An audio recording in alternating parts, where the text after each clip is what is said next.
But I mean, what do you? I really want to hear what you guys have to say, because I feel like if I try to direct it, it's just going to be like the same thing that we're always talking about.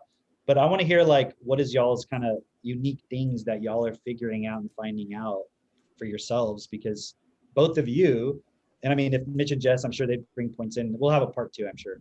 But you know, like doing Destiny, Techno Tutor, you know, obviously Jen's a part of it, but hasn't been for the past 2 years or a year or so because of the whole pandemic.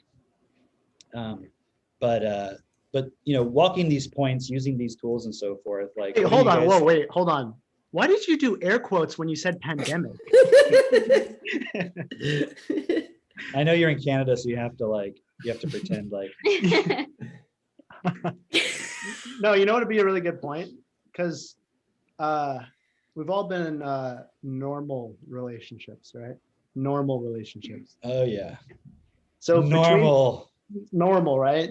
The current normal. The differences between this and that, and also like in the past, when you would get emotional about something, and I'm referring more specifically to Maylat and Christine, just because me and Drake have been doing this process for a long time. What would you do when you get emotional? Like, you know what I mean? Or when you just first whether get it into a be in yourself or in your relationship. If you're going through an emotional situation, how would you deal with that in the past? Well, for me, I would just have like pretty regularly scheduled mental breakdowns where I would just cry. It's not even a joke. Like I would just cry for no reason. I loved the dramatics of it as well. So like, for example, in my last relationship, I would just like make up something that he did wrong. And then I would just be like, I have to go home. And he used to live where we live now, which is Canada. And I lived at my parents' home in Orleans, which is like, how do you pronounce it? The bus, Canada, where we live. So yeah, we live in Canada. I've been saying it Canada this whole time. No, so this one is Kanata, which is in Canada. Yeah. Canada and Canada. Canada and Canada. So it's probably like a 30-minute. Well, I would take the bus because I didn't have a car. So it would take like 2 hours to take the bus. I was just like, I had to leave, and I would leave. And as I'm leaving, I would just like look out the window and cry because it was dramatic and it made me feel good to just cry. And in my mind, it was just like, nobody understands how I feel. No one will ever understand. I can't tell anybody because they'll never be able to help me. I just have to internalize all of this pain that I'm feeling, which I couldn't put a word to or like a reason for. It was just, I just feel all of this pain and I have to hold it in. I have to cry. And so it was just a lot of internalization, never speaking anything out, because also in my relationship, I didn't have the support of like, oh, somebody will be able to help me go through it or deal with it. It was like, I just have to cry and then suck it up and then cry in 2 weeks. Right. Do it for another 2 weeks. Yeah. And then let it all out again. Imagine if you had one of those drones and it could be like outside the bus, like doing like a cinematic shot. That's what I was hoping for, like my own. Yeah. Exactly. And you're like over there editing the video, like putting music over it, listening to it. Yeah. I like this one. I like this shot. Wait, take 2, 1 second. Yeah, I would say like for myself though, it would be like Drake, remember your question. No, it wasn't a question. It was just I just realized that we hadn't introduced Maylat on the podcast. Like we're talking like because we've had a lot of conversations elsewhere, right? But like this is the first time she's on the podcast, so welcome to the podcast, Maylat. Thank you. So this is my roommate, Maylat. Yeah. Hi.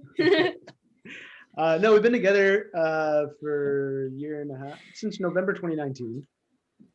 And it's been actually start of the exactly. Right, yeah. But it's been really cool watching her. Like the reason we got into a relationship is because I saw that she was teachable.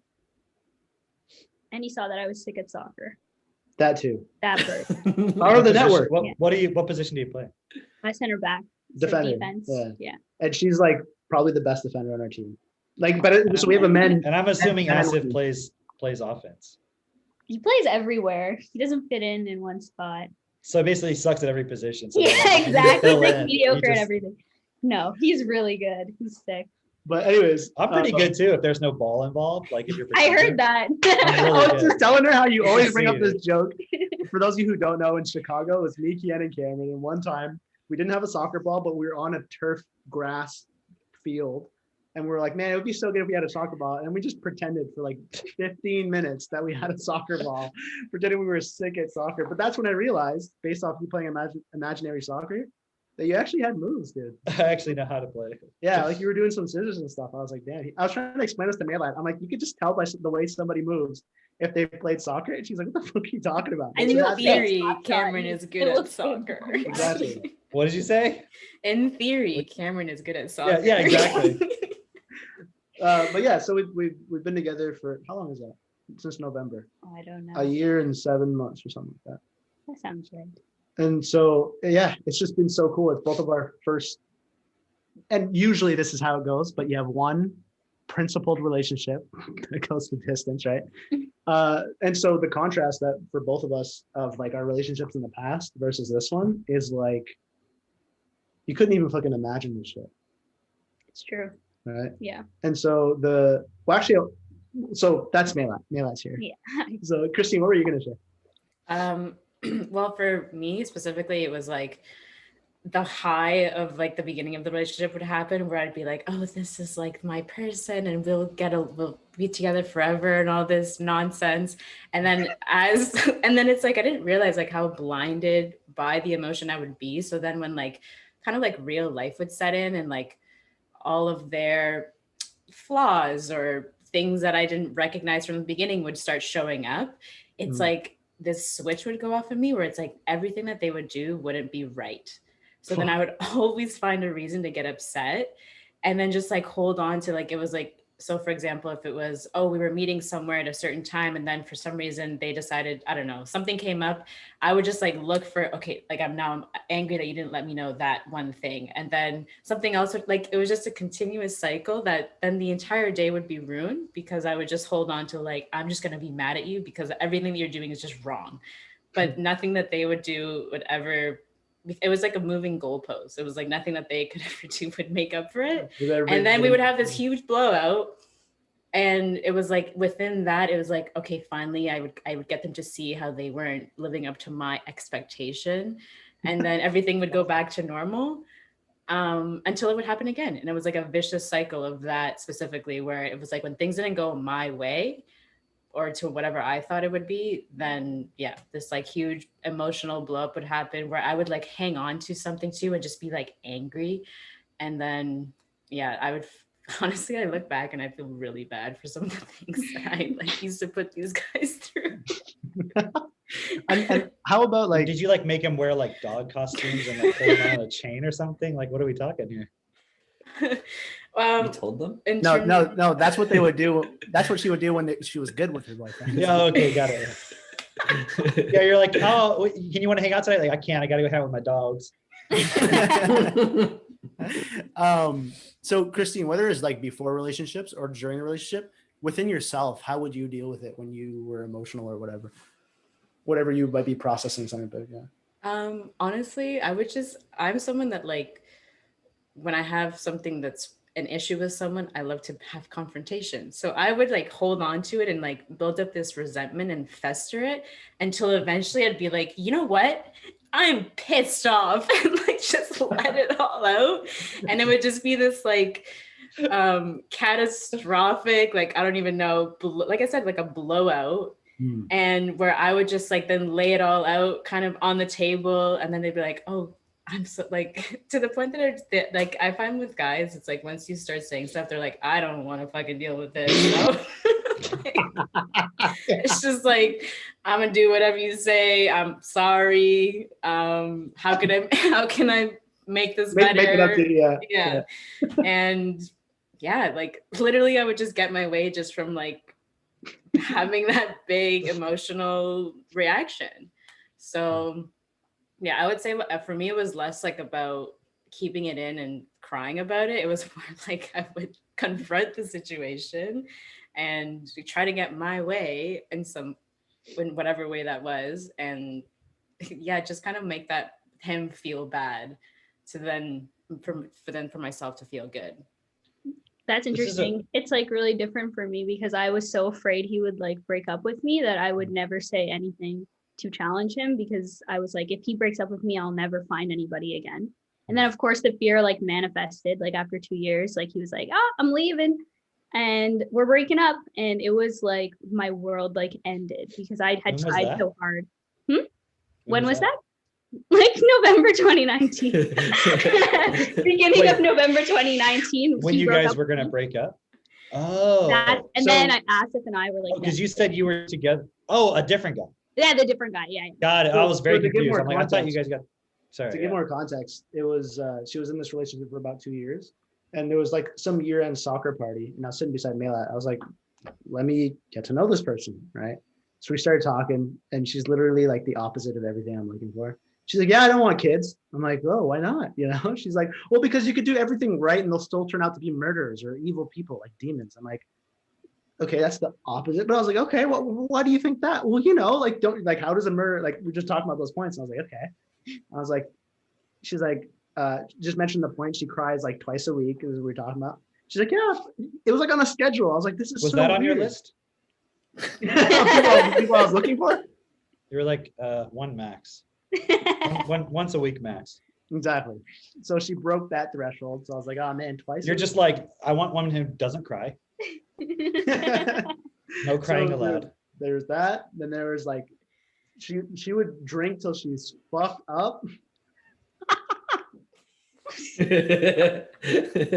What are we Sure. talking like? Coconut water? What? Alcoholic mango juice? beverages. What are we talking about? Yeah. And get really high. Classic. Right. And I was like, damn, you know, but I will say I was clear on one point that people could change. And I could see, because I got beaten when I was a kid. She got beaten when she was a kid. And I could just see all the suppression. It's like I saw the point as soon as she said that of like, you could do everything right and your child could turn out to be an asshole. I was like, that's just because her parents tell her that they did everything right. They gave everything to her and she's ungrateful or whatever. So I'm like, all we have to do is work through that and that will change. But it was that night. It was the first time we talked, but I drove her home just because it was on my way home and she was still in a relationship. And I was like, hey, like you should try like writing about that stuff. And she was like, what do you mean? I'm like, yeah, just try writing about it. She's like, okay, I'll do it. And then we talked for a bit more. I'm like, okay, yeah, I know you said you're going to do it, but like, you know, everybody says they're going to write, right? Like everybody takes, I suggested to a lot of people, usually people don't do it. She's like, no, I'm going to do it. I'm like, oh, okay, well, let me know how it goes. And then like, I get home, and by the time I get home and then got inside, whatever, half an hour later, she was like, I did it. I was like, you what? She's like, I wrote about it. And I must say, I never thought I'd say this, but yeah, I wrote. Like just that point of like expressing your feelings, right? Because for those of you who might have introduced somebody to DIP Light or something like that, and it's like, oh, I've never really written about my feelings or anything like that, right? Like Carl Van Kembeck, he's another guy like that. He's like, I've never, ever, ever written about how I feel. Super weird, right? So she was just mentioning that point through text of like, my God, I never thought I'd say this, but I wrote about how I felt. And I actually feel great. It was really helpful. I was like, that's cool. So I was like, I know it's really hard, you know, having, you know, parents who are like immigrant and low vocabulary and not supportive in every way. I was like, I know that's not easy. So if you ever need to talk about something hard that you're going through, I'm here for you. Literally a week later, I think I made some point of like, hey, if I don't hear from you for a week, just to make it easy, I'll message you. Right. But it was like a week later, I was like, hey, like, how's it going? She's like, I was just about to message you. This is the worst week of my life. My boyfriend just broke up with me. I'm like, And that's when I knew there was a God. Right after that, this guy fell right into my lap. I was ready to go. and Wait, God hold was on. real. You don't think Asif's God, right? No, I'm God. Oh, okay, cool. Yeah. That's what she was about. She All right. created it. Exactly. And yeah, so it was like from there we started hanging out and all that. So it just kind of worked out in that way of like her relationship comes to an end. And it's like, okay, perfect. Wow, what a coincidence. Wait, why did you do air quotes again for the coincidence? All right, kidding. And so here's a question. I'll ask you guys first. Christine, have you ever been in a relationship that moved so fast? Not like this. No. I mean, my whole life has moved really fast the last like 6 months. since I started this process. Wait, you say your whole life? The last 6 months? Her reborn. Like, her rebirth. yeah, my rebirth, like literally since joining. Oh, you mean like Self-Reflection. everything in your life for the last? Okay, For the, yes. nice. So yeah, when it comes to this, same thing. I mean, it was just really clear because now there's a whole new starting point of like, okay, why you're getting into a relationship, the purpose of the relationship, and then actually creating those like agreements with another person of like, this is why we're doing this, is just so fundamental for why it just makes sense. Like, okay, we are going to make decisions that are going to progress the relationship quicker, because it's like, why wouldn't you at the same time? Like, it's almost as if, same thing. It's like if you're going through a point of resistance, it's like, unless I'm going to like bullshit myself, like why, as to, and make all these excuses as to why I shouldn't do it. I feel like it's the same thing in this case. It was like, okay, well, this just makes sense. We're going to write our agreements. This is what we're doing. And now it's like every decision is going to come from that starting point of like, are we doing what's best, what's supportive for us, for best for all? And then, yeah, like it just kind of goes from there. So other than that, it's like, it definitely has moved quickly, but it's not, there's none of that fear or like in the back of my mind, like, am I making the wrong decision even? Right. Are we moving too quickly? Yeah, like because it's not coming from that starting point of emotions of like, oh, he gave me these fuzzy feelings inside, like from the moment I locked eyes with him and like all this stuff. And it's funny because when you just explain this to people, they're like, oh, but like the emotion and like all this stuff is still there. And it's like, well, yeah, but that's not where you're basing your decisions from. Nice. Right. Which is a huge distinction. That's the cool point. Doesn't mean you can't like have fun and have those feelings from time to time and so forth. But it's Exactly. like you're not looking for that, trying to hold on to it and so forth. Exactly. I'm not like any interaction that we have, it's not like I'm looking for energy out of the situation or in whatever thing we're doing. It's like, no, we're just being here and present. Like this is actually the most present I think I've been in, especially in the beginning of a relationship with somebody, and literally just moving so in a way that just flows, honestly, and not worried about this like emotional high tumbling down, because that's definitely been every relationship that I've been in the past has always started off like that. This like super high of emotions, like, oh my God, like I'm so in love with this person. This is the person of my dreams and I'm going to be with this person forever. And then when all like the kind of like reality sets in, like I said before, it's like when you start seeing the person for who they truly are, because when you're even in those emotions, that's not who you actually are. It's like, right. We've just kind of been living. And this is another thing too, because we went straight into living together right away, like from day one, because we had no other choice. I came from Canada to like stay in Florida with him.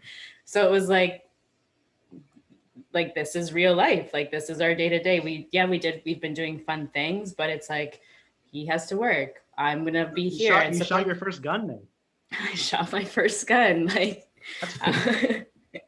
but yeah, so we've been doing, it's funny because we have been doing things like we could call them like bonding and like going on dates and stuff like that. But just doing the regular life things of like kind of what our life is going to look like for the next, I don't know, however many years. It's been cool to see like, okay, yeah, this like actually really works well. Mm-hmm. And especially because of that fundamental starting point of where the relationship even began. Yeah. And I kind of owe it to Drake, honestly, because he kind of really laid that foundation. How so? In terms of like the agreements and how to even like write agreements. I was so unfamiliar with this. Like I didn't even know what that was until I came into this group. But that's kind of where we made our commitment and agreements from. But I think you can talk on that a little bit, just like how it started. Hold on, before you talk about that, I wanted to bring up this point about how, so you were talking about the energy point and like when you go into a relationship normally, and I wanted to ask you guys' perspective on what is it that when somebody gets into a relationship normally, they're actually not like looking for, because we know what they're looking for, but it's like, what are they what are they participating in? Like when you get into a relationship initially with somebody, like what are you actually using as your criteria of, I'm going to continue being with this person? Like What is that feedback? The love, dude. the feelings, but also like, do they fit this image that I have of like what a relationship's supposed to be like what Asa said earlier of like meeting Mela is like, she didn't tick any of those boxes for him of like, she cried more than once a week, you know, all that stuff, right? But that's like an image that we all have within our minds of like, I'm supposed to be with this kind of person. And so as long as they fit this movie in my head, then I'll continue being in a relationship with them. But as soon as they start breaking out of that movie, like, oh, now like we have problems. Or even also even like the fact that this other person is now not fitting that mold, but you have a movie in your head of like, but I'm not the kind of person who starts a relationship and then, you know, gets out, you know, so then, you know, some people will end up in really terrible relationships for a long time just Bro, because. like how many people are like, oh, like what are my friends gonna think of my family? I already introduced them to my parents or Right. whatever it is, right? Yeah, like a justification of Right. then why, okay, it doesn't fit what I had in mind, but Right. know. Or like, this is as good as I'm gonna get. So like I'm Right. settling and I don't want to lose this person because it's comfortable and I'm afraid I'm gonna have to go and meet somebody else after. Yeah, dating is so hard and all that That stuff. starting over point is huge, actually. You see how there's no purpose within any of that? It's Yeah. like you're just going along with something. It's like, it's almost like you're just, it's like, I hate using the computer analogy, but it's like you're just literally accessing a program from somewhere outside of you. Like those feelings, they're coming up. And so it's like this constant fear of like, what if they go away? Because you know you're not creating it. And what's funny though is you're participating in it, but how much of it is actually coming from the other person? Like how much of what they're actually doing is why you're feeling those good feelings? Oh, very little. That's a great point. Yeah. I'm choking. That's a really good point. That's a You know what I really mean good point. though? It's like, It's what are actually they, based on the person. what is based on who they actually are? That's not just image. That's not just, it's like you have a set of numbers. And if you see that pattern, you feel good. It's like you unlock the key and it's like suddenly you feel good. It's nothing to do with the actual other person, something they're actually doing versus where I'm at in my relationship, for example, I genuinely appreciate what Katie does, who she is, like what she stands for, what she doesn't accept, what she does. You see what I mean? It's not like she does. When did that become, when did you become stable in that point of like, it really became this point of, man, we're really in this like practical giving on both sides?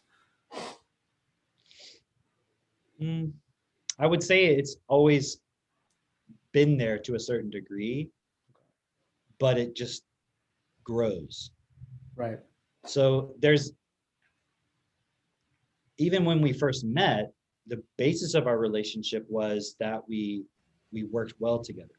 Cool. To a certain degree. Mhm. So on the one hand, like I would say to people, any person is like any other person. But that doesn't mean you shouldn't find somebody who you work well with. Mhm. Like if you don't work well with them, you don't need to be with that person. Now it's challenging when you already have kids. It's like if you've already developed a relationship and you have kids and you've already have all this consequence and now you don't work well together. It's like, well, the problem is you have all these frames of reference that you've created that make it seem like you don't work well together. But there was a reason why you were in the relationship in the first place. There's something as to why you guys were resonating in the first place. So if you like somebody, that's fine. Like I'm not here to say like, oh, you should find somebody you don't like. But just liking them and just basing it on the feelings in itself is not going to last. And that's really that point, like you were bringing up, Christine. It's like you get into this, you have this high of all these emotions, but the problem is, it'd be like saying, I want to go on a roller coaster and never have the experience of going down to the bottom of the roller coaster. Isn't it the fun part though? Or okay, it's like But it's so literally like a roller coaster. It's like a constant going up and Oh, down, up and down. whoa, that's a good, no, okay. No, here's my point though. Like when you go up, which is the fun part, the down or the up? I don't know. Some people find the up part scary, right? Okay, like The they're on the up, anticipation. or it's the down or whatever. But my point is, in the relationship, you have the high point, right? And then you have the low point. Right. Yeah. In a roller coaster, let's imagine you really like being at the top, but you don't like the going down to the bottom. Uh-huh. You can't go to the top and not go down. That's not how a roller coaster works. So in a relationship, if you're going to go up high, high, high, high, high, and you're just doing it based on following the energy, you're going to have to go down. Mhm. But what I've noticed is that, what I've found is that whenever you build something real based on principles, okay. Imagine if you build a mountain. You can walk to the top of the mountain. You can be at the top. Mhm. And you have a road, and you can drive on the road down to the bottom of the mountain. Mhm. Versus you're just in a roller coaster. That's just based on some physical law, which is called gravity. True. Like you're just on it for the ride. Mhm. Versus you build something so you can be at the top, and you can feel that, and it doesn't ever go away. Like, but at the same time, that doesn't mean it's not going to rain sometimes, or it's not going to thunderstorm or whatever it is, but the mountain's going to be there. So like with Katie and I, for example, we will have conflicts that occur because we won't agree on something, but because we're stable within our principles, we'll come to agreement on it. Mhm. And it won't be one of us forcing the other person. One of us who's clear on the point will maybe be more aggressive. Sometimes it's her, sometimes it's me. So the person can be like, all right, am I really clear or not? Because if I'm just reacting to that, you see what I mean? Yeah. It's like you'll find that when you're certain, people will react to you because they're not certain. Hmm. But because you were certain, eventually they'll come back and they'll be like, you really shook my certainty, and I realized that, and now I'm back. So it's like we'll do that for each other. And we explain to the kids, like right now we're having a disagreement, but we are going to come to an agreement. So it's okay that we're not agreeing, but we're trying to understand. And then we can even get the kids' input. What do you see? But I mean, and let them have a little bit of a say in the point, right? That's Obviously, they cool. don't have as much context. Well, mediators. Yeah. Right. But my point is, it's not their responsibility, Right.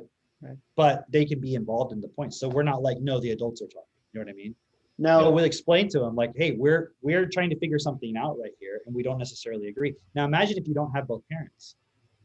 I was gonna You say that's only just ever doesn't but you only even ever get one exist. person. But you know what I'm saying? Yeah. You only ever get one person. It's the way they say it is. There's never another side. How can you learn? Oh no, in reality, in human society, there's going to be disagreements, and people Yeah. have to resolve those. And then we're teaching our kids, we resolve them based on these principles. We're always talking about, is that best? Like the other day, they were going into the room where we have the brooder for the chickens, The what? and it's a brooder. It's just like an area where the little baby chickens It's where you are. brew chickens. Okay. Yeah, oh yeah, brew. like that box. Yeah. Okay. It's a cold brew. Yeah. But it's like with a little heating lamp or something, right? And they were going in there and they were going boo to the chickens, right? And I went in there and I said, hey guys, that's not best what you're doing. And they looked at me like, huh? And I was like, would you want someone to do that to you if you were a little tiny chicken? Would you want two big people coming in there and saying boo really loud when you're a little baby chicken? And they were like, no. And I was like, so is that the world you want to create? And they were like, no. And I was like, so is it best to do that? They're like, no. I was like, all right, so let's not do that anymore. Okay. Right. So that way, when the chickens grow up, they're not like afraid of people, right? It's just one example. Plus, just not best, right? So the point is, even within how I'm correcting the children, it's like, is this best or not?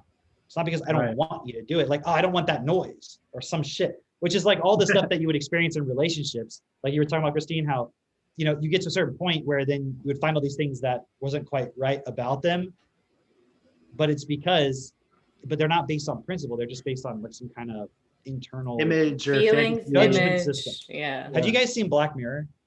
some of Yeah. it. Well, not all of it. Well, there was one where they had this like was like some kind of virtual reality thing where they were pairing up and finding their ideal partner. Do you remember that one? It was like a dating And thing. And it would like you Never would get seen that one. you would get this signal or something, and then you would connect with the person and go on a date, and then at a certain point the beeper would go off and you're done and you have to leave. I remember that. Yeah. Yeah. And It there tells was you like one, how long you're gonna be together for. oh yeah, that's right. It tells you Yeah. up front like how. And remember that one? She was there with this guy. He was like super hot. They were like fucking each other all the time, and like it was just like they had this like awesome little cottage, and it was just like she was just like, wow, this is so great. And then like the guy was laying in bed and he was drinking some water, and he was like doing that, and she was like, and he kept doing it, and she got so fucking annoyed. It's like that one little thing. Everything else was bliss. She couldn't take the fact that he was like going after he would drink a sip of water or something, right? So it's like what happens, I notice, is in relationships, and this isn't just romantic relationships, I mean all kinds of relationships, business, everything, is we, as a form of self-sabotage, as a form of the energy's running out, but I want to protect my own ego, we start to create the situations based on our own belief system that we project outward as the evidence we can have later as to why this isn't the right thing. But it's like you literally created that by the way you were, you know that quote you put, Drake? Yeah. What was it again? The Bertrand Russell quote. Yeah. Something about stupid people. It was something to the effect of like, if you listen to a stupid person's interpretation of something. I got it. It's Yeah. A stupid man's report of what a clever man says can never be accurate because he unconsciously translates what he hears into something he can understand. So when you're in a relationship, you will translate what's happening and you will act in ways to get that feedback. So you can build up a memory bank of all the reasons why, when it's that final moment, it's their fault and you don't have to be here and you can have something better.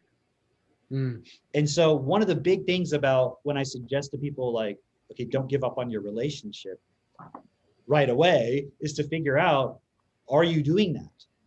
Because if you're saying, well, but this person's very abusive towards me and they always emotionally manipulate me, it's like, all right, but are you creating that? Are you creating an environment where they're always yelling at you because you're nagging the fuck out of them all the time about stuff that doesn't matter and you have no purpose and they have no purpose? And let's sort all that out first within yourself and then see where you are. And Bruce and Kristen are a great example of how purpose and clarity over time solve all that bullshit. Right, because they had every reason to, Right. to not continue being together. Wow. But then it's like, okay, if you stopped participating in all the bullshit that you're participating in, and you had a clear reason, a clear purpose of doing what's best for this world, so therefore you need a partnership that's stable, would you then end the relationship? Because if you end it with justifying it based on feelings, then what kind of relationship are you going to create next? The same thing. So I'm not here to support people within that. Like if you're just here for relationship dating advice to go do the whole energy game, it's like, then don't listen to us. Because I mean, the thing is you can still have all that, but not if it's your starting point. Dude, I went through like a lot of like looking up relationship advice, how to get into a relationship, all that stuff. Like followed all the gurus, bought their courses and everything, just so I could play that energy game, you know. And you were in the pickup artist world.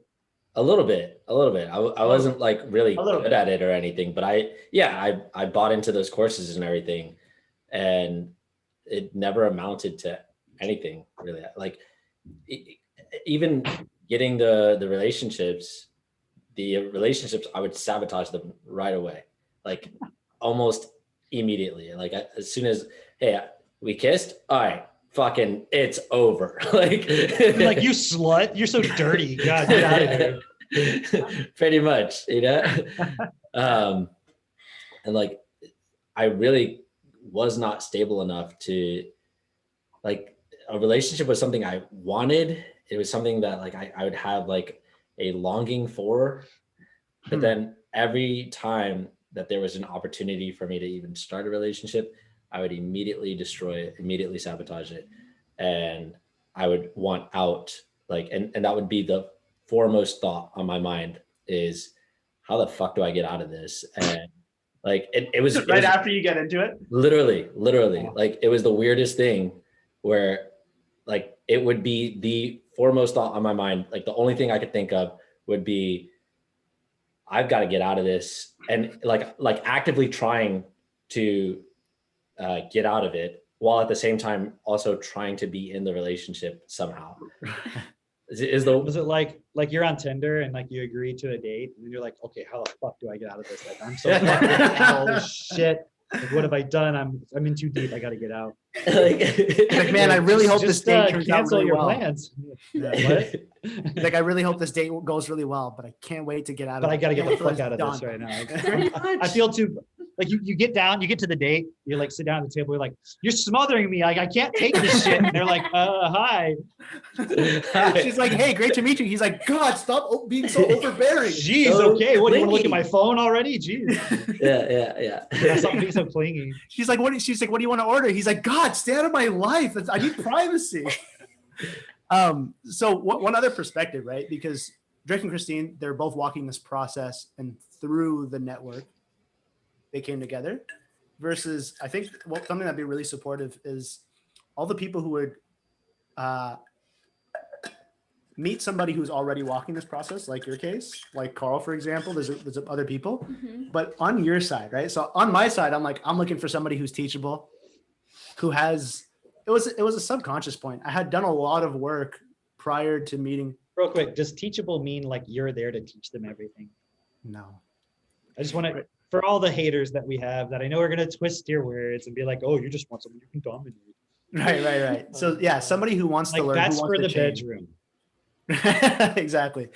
Somebody who wants to actually change. Right. But no, he's right. Right. That was something that we. Someone who's experienced. teachable to reality, not to a person. Yeah. Somebody who's willing to be like, I want more out of life. That's basically it. If I could Take sum it up. self-responsibility. Exactly. Right. And so because I had the context for what she's been through and what she's going through, her life was bad enough that she wanted to change it. Is that Yeah, that's fair. Yeah. That's a fair assessment. so on my But side? at the same that's what time, I'm- your life seems kind of normal. Oh Like yeah. all that stuff you described, it's like that's common.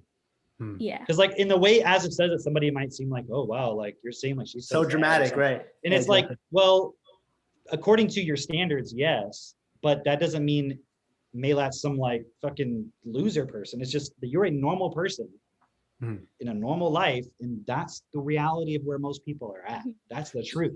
So So nobody wants to act like because you're on Instagram, like, oh look, my life's perfect.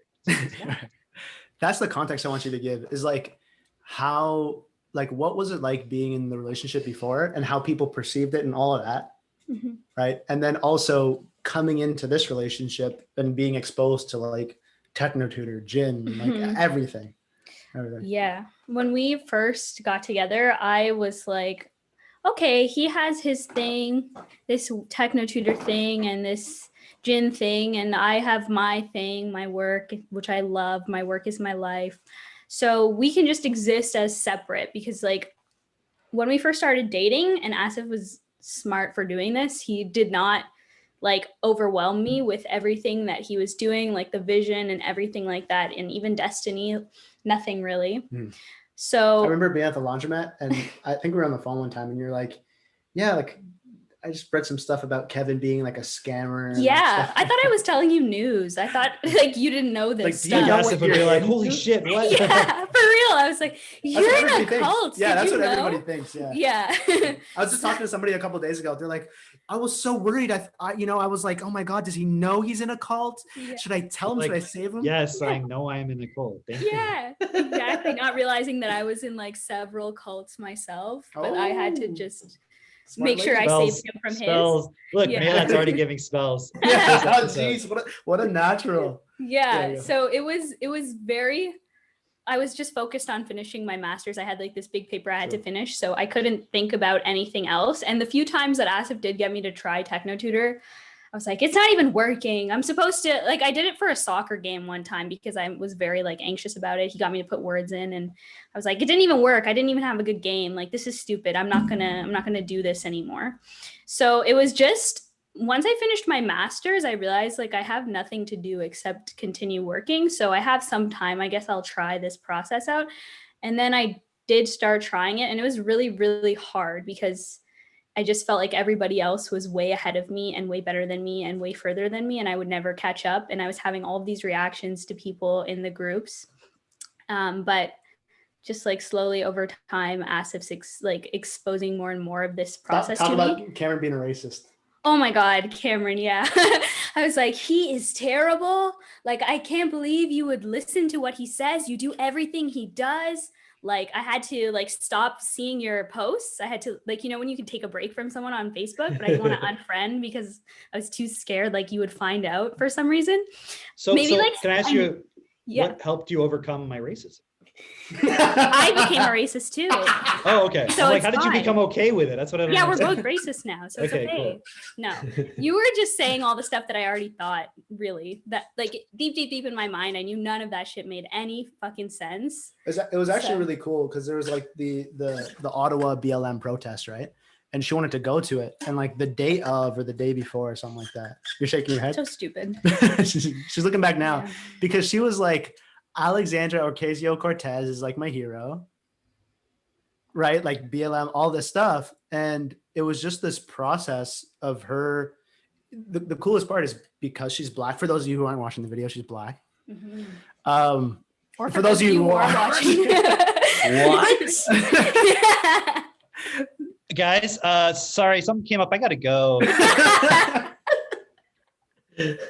Drake's also black. So if this was the hierarchy, it would be Melat, Drake, me, Christine, Cameron The hierarchy of what? of Blackness. oppression Olympics. Oh, okay. I thought Did meant you guys most see black. my I mean, book over here? Yeah, most. Yeah. Which You one? see Yeah. What? Can you see it? My favorite book. We can't see any of those books from here. Hold on. I hope he's kidding. Oh, jeez. The KKK. Like. Yeah. You didn't see it? You gotta go back and watch the replay, watch the video for that. Fire. You can't say it. Now that being said, I joke. Just to Mein Kampf. clarify. Here's my favorite book. Okay.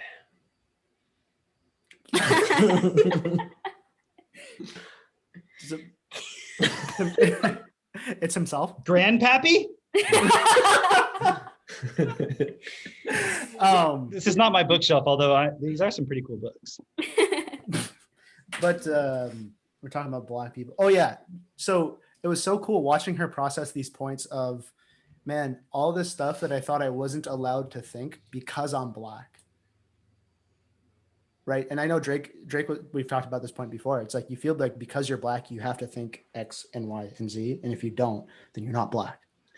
Right. Well, yeah. That's like the way that it's portrayed in the media. Like even like, I mean, if you look at when Biden was still campaigning and he said that if you don't vote for me, you're not black. Like it's not really that far off. You know, right. You're saying the sense- what's on everybody's mind, right? Yeah, like literally that the media is conditioning certain groups of people. Like every group has their thing, right? But like definitely just because of the color of your skin, you feel like you have to be a part of this group. And if you're not, then you're fucking it up for everybody else. And like, you know, how dare you turn away from your people? No one else is going to look out for you. It's kind of like what Melat was saying as far as like that relationship point of if we get like this relationship doesn't exist, there's not going to be another one. No one else is going to come. So like for black people, it's like, hey, we have to look out for each other because white people are definitely not going to do it. No one else cares about us. So it's us, only us. It's like a really fucking abusive relationship,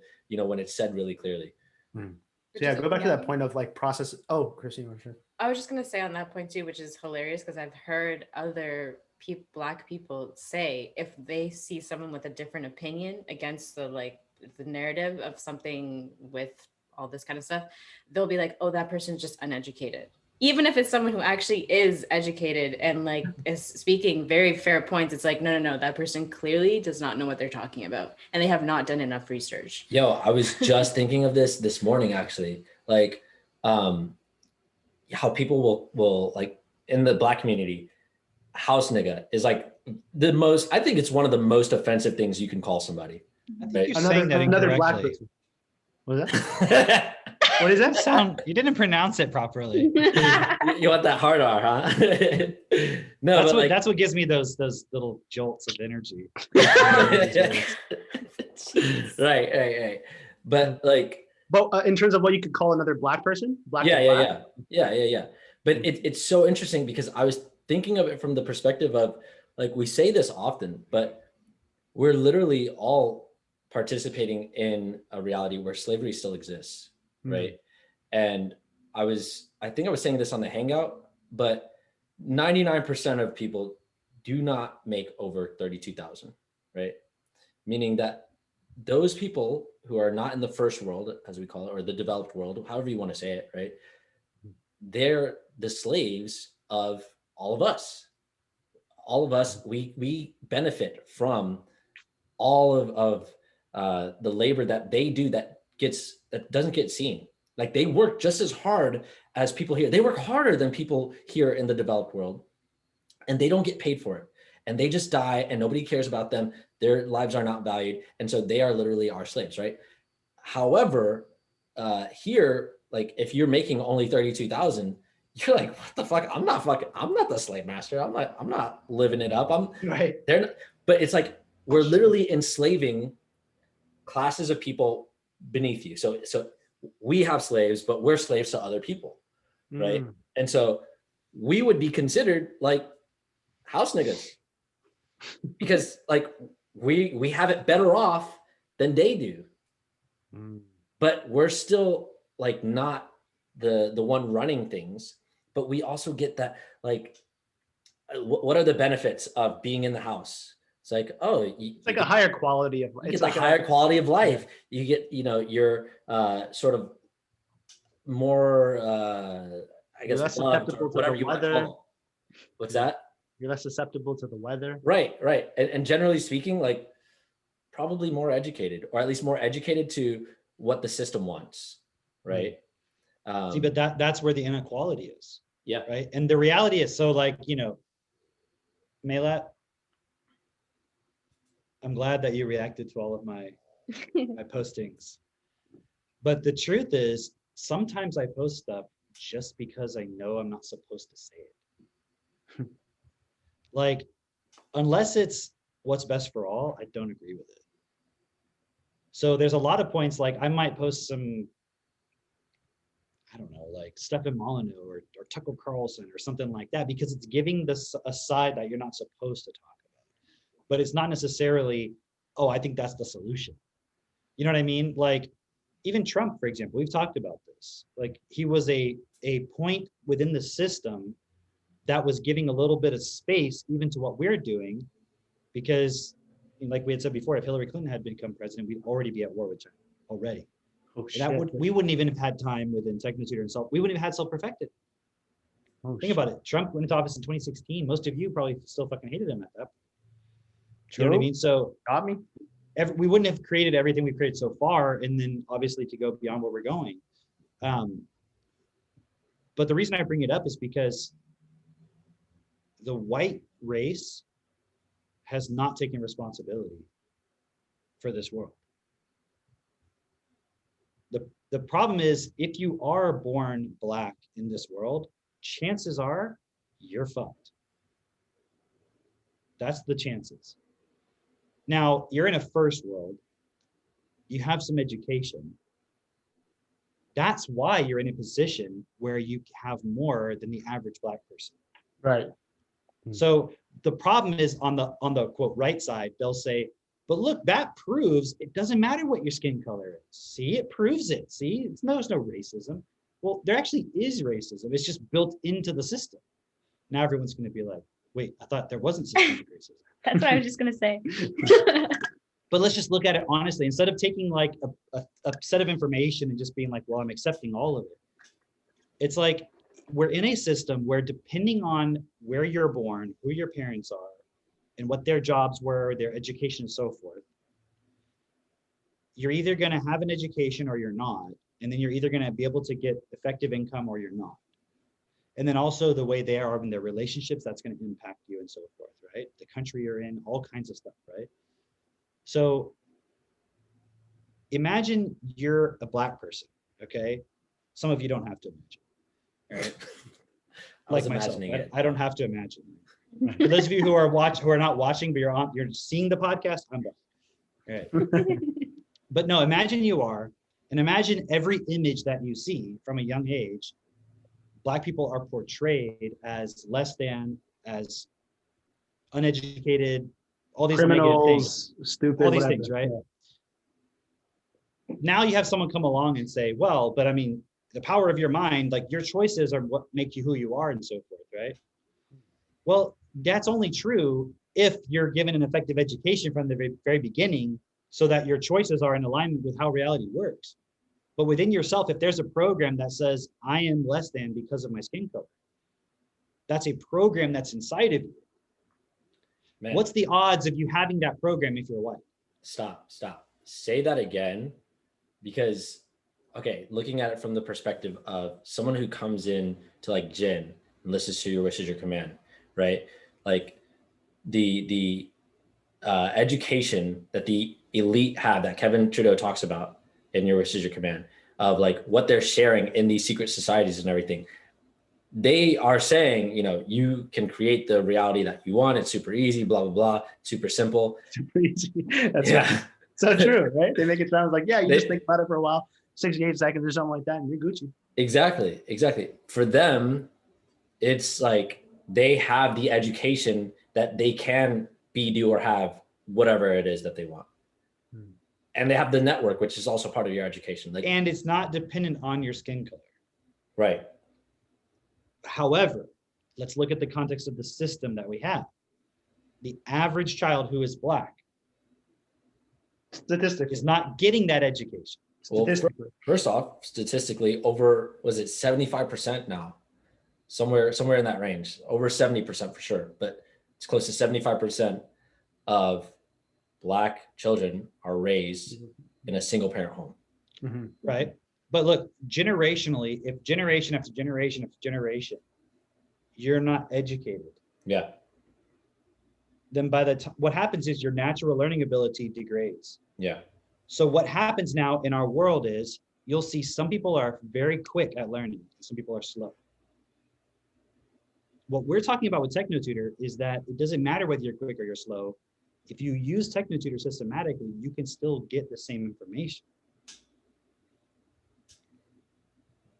But let's just take TechnoTutor out of the picture for a moment. Let's just say we're talking about the system as it is. In that system, who's going to win in a competitive system? The person who can learn quick or the person Quick. who learns slow? Quick, 100% of the time. Right? So genetically, through genetic lines, not about race per se, but you can always look at things in terms of groups and averages.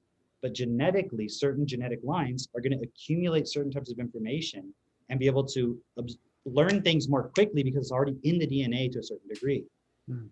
So over time, if you have entire groups of people, entire countries, entire regions that are never benefiting systematically from effective education, you're dumbing down genetic lines of people.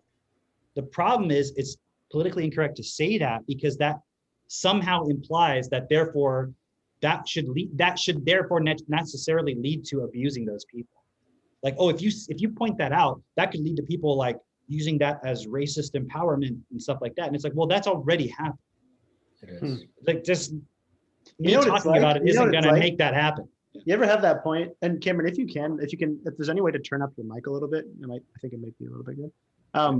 But you ever have that point of like, Jake, you're making a face? I thought he was fine on the mic, but go ahead. That point of like, if you have a fear inside of you and if you like write about it or think about it or speak it, then it's like, you don't want to do that because then it makes it real. Yeah. So that's what we're doing with all the problems in the world. Yeah. Right. We don't want to bring it to our conscious attention because then we have to acknowledge like, oh, fuck, I can't just participate in my bubble or my fantasy. But also they don't know what the solution is. Exactly. That's And that's the why main I'm problem. saying the point with TechnoTutor is you can take a child now in real time and support them to develop the vocabulary in that generational curse or whatever you want to call it. Yeah. So the things that I'm saying is as the system as it is, and everything being left as it is, that would be the natural progression, is that everything just, you see the separation between races and between genetic lines within races. Because if there's a difference genetically between Chinese people, white people, blacks, Hispanics, whatever, go inside that racial group and you'll see differences as well. You have elites in all of those groups. So it's not, but that isn't to say that there aren't groups that are the vast majority of people on this earth that are, as a group, more disadvantaged. That is true. The problem is the elite know that.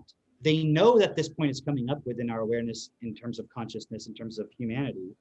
And they're putting the narrative in place up in front so that as we become aware of this, because the internet is the great equalizer in terms of information, they can say, see, we need to equalize things. We need to make things more equitable. It's all the white people are the problem. But now you have black people and white people who are both, like you said, actually slaves in the system, now trying to fight with each other. That's not a solution. So the Black Lives Matter thing is a revolutionary group that's there to collapse certain parts of the system so that new automated systems of inequality can be put in place that you can never fucking ever change, not easily anyways. So that's why I'm always on the anti of those things, right? But the reality is, if you look at it, if we're just looking at things honestly, if you just ask yourself what comes up, white people or black people, who has more power in this world? White people. Right? How do you know that? Because Now, they does told that us. apply on an individual basis? No. Okay. But I'm saying as groups, right? Why do we know that? Just look at history. Everything's about Western civilization, white people, this, Europe, blah, blah, blah, blah, right? So the thing is, there's truth within what BLM says. There's truth within what critical race theory presents. There's truth within all these points. It's just the solution is never equality. It's always, okay, so now I get to take revenge, right? It's like, well, okay, is that the world you want to create? Because eventually you'll be on the losing side. It's just going to reverse the point. That's never going to create a world that's best for everybody. So my whole point, and that's why I don't mind joking about it, because I don't take it seriously. It's like, we can equalize education for everybody. It doesn't, this is truly a point where you can say, I don't care if you're black, white. You notice people always say, I don't care if you're black, white, yellow, brown, purple, whatever. I'm like, why did you say purple? Why'd you throw purple in there? Did you ever hear that? Yeah. I don't care if you're black, white, yellow, purple, whatever. I'm like, who's purple? That's But it's like this black. thing, it's like this thing that exactly. subtly racist Like people Midnight say. Well, I guess, yeah. But I'm saying, it's like this thing, it's like something someone says because they don't want to be racist. But Right. if they say black, white, yellow, then they know that sounds racist. So like, I'm so racist, I don't even know what colors there are. I'm just saying colors. Yeah. I'm so I wasn't not referring to racist. specific people. Yeah. Like, I don't even know, like, are there purple people? Maybe, who cares? I don't even see color. But literally, it doesn't matter if you're black, if you're white, if you're Asian, whatever the particular point is, when you use TechnoTutor, it equalizes that ability of the person to upgrade their vocabulary, to increase their processing ability. I don't focus on how fast can this person do it versus that person. But that's also why we're always emphasizing having the parent at home with the child. They're the only person who can take that time, whatever time is necessary. Right. You know, it's Right, like right, if you had somebody who got into a car accident and now they couldn't use their legs, so they had to do physical therapy. Okay, but they can get back to the point potentially, if there's no permanent damage, where they can use their legs and get back to normality. It's going to take them longer than the person whose parents are freaking Usain Bolt. Like, that person's maybe going to have some kind of advantage to get to learn how to run quickly. You see what I'm saying?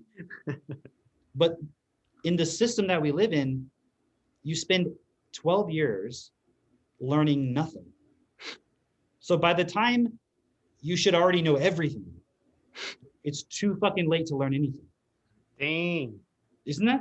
Yeah. And you're already like, now it's like, you're like, oh, now I got to figure out what I'm going to do with my life. And it's like, what do I know? Nothing.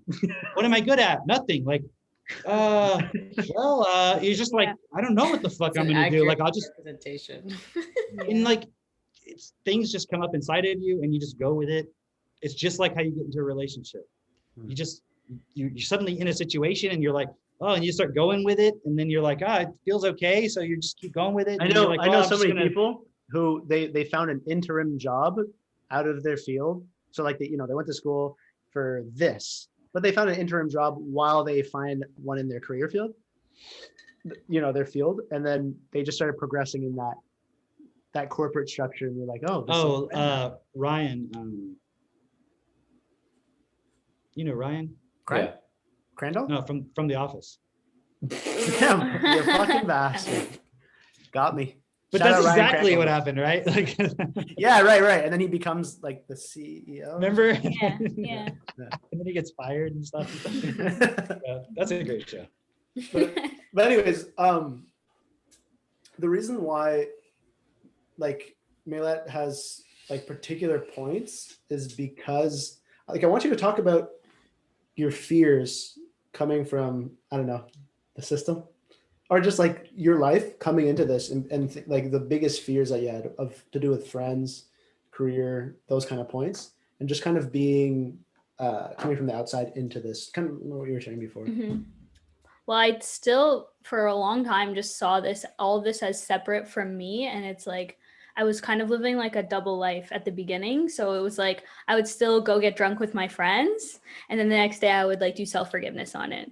So it's like, I was still trying to like really, really separate everything. Awesome. Because I was so scared of losing like my friend group and like what I knew and my job and everything. I didn't want anybody to know. That's why I was never posting live videos. Not that I do it all the time now, but I post them on my personal page now, but I wasn't doing that before because I didn't want anybody to know that I was doing this process. I didn't want any questions about it because it was so abnormal for me to talk about my feelings and my own personal growth, especially considering I was playing like high level soccer. It was a very masculine environment. So there was a lot of like emotional suppression amongst the people I made friends with. So it was like, the more depressed you are, like the cooler you are, like the less cool you find everything else, less fun you think everything is, you're the cool person.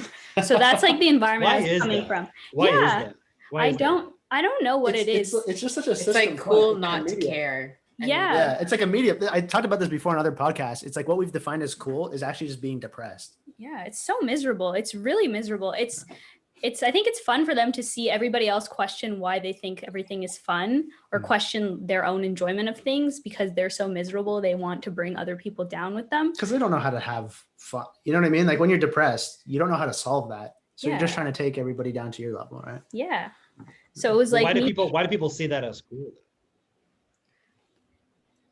It's so yeah. I have think no it's fucking like idea. it's a lot of But it's like programming, like, on it's TV straight movies. yeah. It's like all the cool guys are like whatever, whatever, like smoking their weed after school and shit. Like it's straight programming. I'll It's tell like you- this like reverse version though of being like chill, and like being True. someone that just like goes with Easy the flow. going. True. Yeah, like Is that That's so person true. ever gonna fucking Yeah. challenge you? No, they're the biggest pussies. The But coolest that's why ones in everyone my thinks friend they're group. cool because they're never a threat to them. Exactly. And you can just like dream Mm. about being that person or something, right? That's a good And what's point. funny is everybody gives them attention, so everyone envies them for having attention, but you're all giving that person attention So true. Yeah. when they're actually just a loser. Yeah, I actually It's had like- that realization with one of my very cool friends. We got into a confrontation with another group. We were like doing something and they wanted to come and take the space we were playing at. And she just like would not say anything to them because she didn't want to get into a fight with them. I was like, you are the one that I thought was gonna fight these people. I guess I have to fight them because you're not willing to do it. You're not willing to get into confrontation and challenge anybody, but you're so cool. Did I you was guys gonna do go. like a penalty shootout, like for who gets? Yeah, exactly. Exactly. If you had a Just from the drone that could have like been like doing like cinematic shots of that. That'd have been Okay, Cameron. sick. Cameron, Like, you have to get sell my your drone, depressed dude. scene. You have to sell your drone. Everything is gonna come back to the drone. We need to create a system that's best for all. You know what, guys? If we just Everybody had a has drone. You could Everybody see has all of the drones. inequality from every angle if you had a drone. It's about taking a bird's eye view approach. And if we had a drone, This is actually a pretty cool idea. if everybody looks like ants, then you'll really see equality. I've got a sci-fi novel now. It's like everyone has a drone, so you get to see everyone's life through like VR.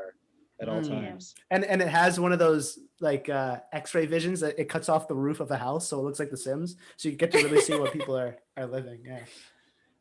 One interesting point is, how did people? Because I remember you telling me this at the beginning. How did people perceive? So talk about the reality of your relationship, what you guys are doing on a day to day, how you felt about it, all that, and how people perceived your relationship in the past. Which okay. Hmm. Everybody thought we were like the couple that was never going to break up because we never got into conflict, because I was so afraid of getting into conflict with him and losing him, that it was like we were always perfect and there was never anything to report. But on the inside, yeah, there's never anything to gossip about. I was like, no, it's great, it's fun, it's perfect. Like we never fight. Oh, to your friends. To my Okay. friends, That makes yeah. sense. But it was like, I was like the most depressed I've ever been. I put on like 15 pounds in that relationship. And it was all because I was just internalizing literally everything. I couldn't tell him a single thing. He couldn't handle anything. He was very like weak. Shout out. If you're listening to this, you're probably not. But he was. So he couldn't support me through anything. A But year on the later, he's gonna be outside, like it an was area great. distributor. Imagine. Hey, if you are listening to this, like, join us. Quit being so weak. Yeah, quit being so Yeah, weak. we have the Stop. tools to support, because I was a fucking pussy before. Dude, I was really fucking weak. I like the way Maylat said it. She was like, quit being weak. Stop. Just like stop already. Just stop. Like seriously. Cut just it stop. out. So weak. Stop. How would you guys deal with conflict? You just get Yeah, mad sure. for a couple hours, like Christine says, your whole day is ruined, and then you go to bed and you have sex, and then the next day it's okay. True. Makeup I sex, think right? that's the case for a lot of people. 100%. That's the way I experienced it before. Interesting. With him. Okay. I wanna she's like, who was it? Okay, so here's another point. You can use sex if you push yourself instead of being weak in conflict and then using it to like basically absolve the point. Hey, is everything okay? Let's have sex to prove that we're cool. And Right. Let go of it. Okay. Instead, you can go push yourself really hard, and then it's like you're doing something that's actually fun afterwards. Yeah, like what was your status the other day? It was You like that? fire. Oh, it's so Yeah. good. Yeah. It's like just go be a beast at work, build some stuff for your family, and then come home and fuck your wife like a champ. Yeah, oh, yeah, I said- Hashtag yeah. technically. Yeah. I said, do hard physical activity like a savage or like a beast or savage, something like Savage. Savage. that. Build a business all day like a boss, and then come home and fuck your wife like a champ. Yeah, that was sick. Right? And it's true though. So And you said like you're welcome, ladies, or something like that. Yeah. yeah, that's right. You can thank me later. Yeah. Yeah. But it's interesting because I know a lot of people are gonna react to that. People just react to me saying "fuck your wife." Like people react to me saying "wife," but All they those will words. react because actually though somebody reached out Words. to me and they were like, "Hey, Words. what if I don't have a wife?" Right? And I was like, "Well, I can help you with that." You're gonna Right. marry them, dude? You know? I'll be your wife. Didn't I tell you guys earlier I was from 2070? 2070? Yeah, the year He 2070. came back from the future. Not bad. I'm in this book. He's in this. Oh shit. I think maybe I said that on the last call. Anyways, but what was I gonna say? Okay, let me just go back to the point real quick. So I used to have sex to make myself feel better, but now the starting point is, it's like Wow. it's like an expression of being together, having fun, allowing yourself to, it's not like release tension per se, although there are some times where that's supportive, Mhm. but it's like you're not doing it like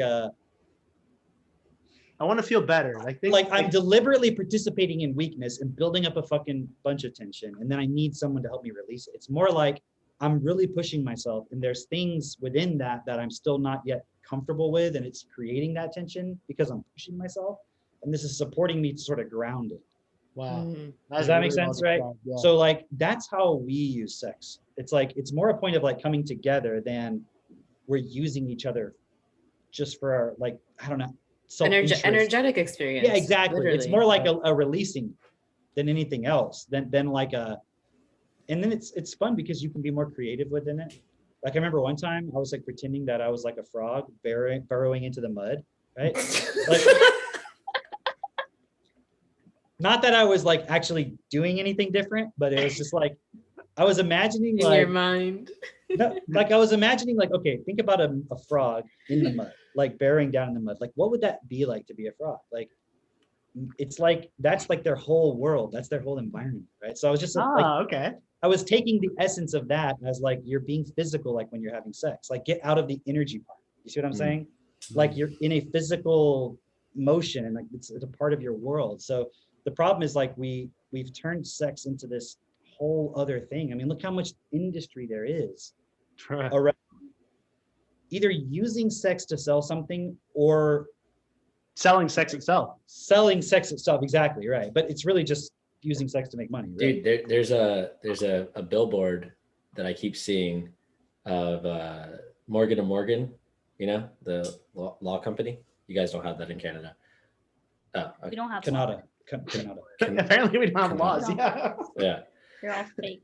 Yeah, But it says, like, it's a huge law firm here in the States, and it says in big letters, size matters, and that's it. That's the entire billboard, right? And then it's got their logo, right? But I had a question for you, Cam. Did you ribbit when you were imagining you were a frog? When you burrowed. You were burrowing into the mud. Is that what you call it? Did you Into the ribbit mud? or croak? Hey kid, you No. want me to go into the mud? It rained yesterday. But my point is, and I know it's like very silly and some people are going to be like, what the fuck? But it's like, in other words, my point is just like, it's like challenging that point within yourself of like going into, and I know it's an imaginative point, but like going into your mind as, it's like going into all of your problems and weaknesses and like using sex as a way to sort of justify all of that and make it okay. Rather than as a way to really push yourself and expand. As a dude, you could be having a shit life, not doing anything, not building yourself, but you can go have sex with your girlfriend and you'll feel on top of the world. Yeah. Versus the other way is actually building yourself, actually pushing yourself. And then as you face it, well, two things. It's like the point of, I just had a great day. Isn't that when you want to have sex? Yeah. You know, isn't that when your partner's really attracted to you? You're like, damn, you did a great fucking thing today, or whatever it was, right? So that one being one aspect, and the other aspect being like, yeah, things were really hard today. I would like, you know, I need to like, right? And then having a really supportive relationship in that regard, and just being able to give and receive, right? It's like, it sets a good framework to always come back to something where you can just, like you said, like kind of decompress. Not from the starting point of, I'm a fucking pussy, I'm weak, but when I'm with you and there's nobody else watching, I feel on top of the world. Yeah. It's like, that's retarded. It's really cool what you're bringing up as far as like you had a great day or you had a hard day, a tough day, whatever it is, like coming back to this point, that's really like stabilizing your vibration. Like what Cam was talking about earlier with the roller coaster and everything, like just that point of what is vibration, you know, it's the variation about a mean. Oh, that's great. Right. And remember, speak about it in like a vocabulary level that everybody can hear. I remember how many Fuck people were them. like, I got so lost with the signifier from the last podcast. People were like, yeah, I got lost. You know where I got that from, right? Mm-mm. Just using my Technotutor. Yeah, Literally yeah. just using my Technotutor. I learned that and I was like, wow, this is fucking amazing. I thought I should share it. Also, for anybody, I don't know if you guys, I didn't hear you talk about it because I listened to it. If you watch The Matrix, all right, do you remember in the beginning of The Matrix, he pulls like this USB drive or hard drive like out of a book, right? Yeah. That book was called Simulacra and Simulation, Yes. right? Which is written by Say that again? Simulacra and Simulation, right? It's written by Baudrillard, who is a philosopher of semiotics, right? And semiotics is the study of all those points that Jake was talking about. So it might sound like it's this out there kind of stuff, but I mean, it's like very relevant stuff. It's as real as it gets. Yeah, so I learned a lot from that podcast. Jake's smart. Yeah, he's really smart. Because I use but yeah, Technotutor. talk about that vibration point in terms of the stability within it. That was really cool. So it's just basically like people like from the esoteric, you know, standpoint of or I guess it's not really esoteric, it's like Spiritual. ethereal, you know, like where people are spiritual and they're talking about like, oh, you, Like you gotta have everything the is right vibration. Yeah. Okay. Yeah, sure. You want to take that route? Like we were talking about this at the beach the other day of how these people want to talk about all these points that are based in science, but they know nothing of science, you know? Yeah, yeah. Like, so Like, don't you know So, quantum like I mechanics? study quantum mechanics. It's like, Right. Everything is vibration. Didn't you I hear saw what the bleep Einstein? do we know? I fucking know quantum Didn't mechanics. you hear Right. Tesla? They said if you want to know the secrets to the universe, think of everything in terms of vibration, frequency, and whatever. okay, great. You know nothing about that. You don't even understand what the term vibration, what the word vibration is. You have no idea what frequency is. You are fucking retarded because people are thinking of frequencies as like the radio frequency. Like, okay, but what is frequency? What is vibration? Like, okay. Anyway. They're like, I'm changing my vibration. It's like, how? How are you doing it? How do you know that? I listen to these binaural beats. It's like because you I feel swear better I was in an alpha state. sometimes. You feel better sometimes, and you know another point too about that is like actually I was looking at this yesterday. When people say like, oh, the fifth dimension, fourth dimension, all this stuff, right? And I'm like, just because you believe you're going to the fourth or the fifth dimension doesn't mean that you should ignore the first through the third. Yeah. It's like they actually think that suddenly the third becomes irrelevant. So it's like I can leave my kids because I'm going to the fourth dimension. So 3D matters don't matter. It's like, no, you're still in a three-dimensional reality as well.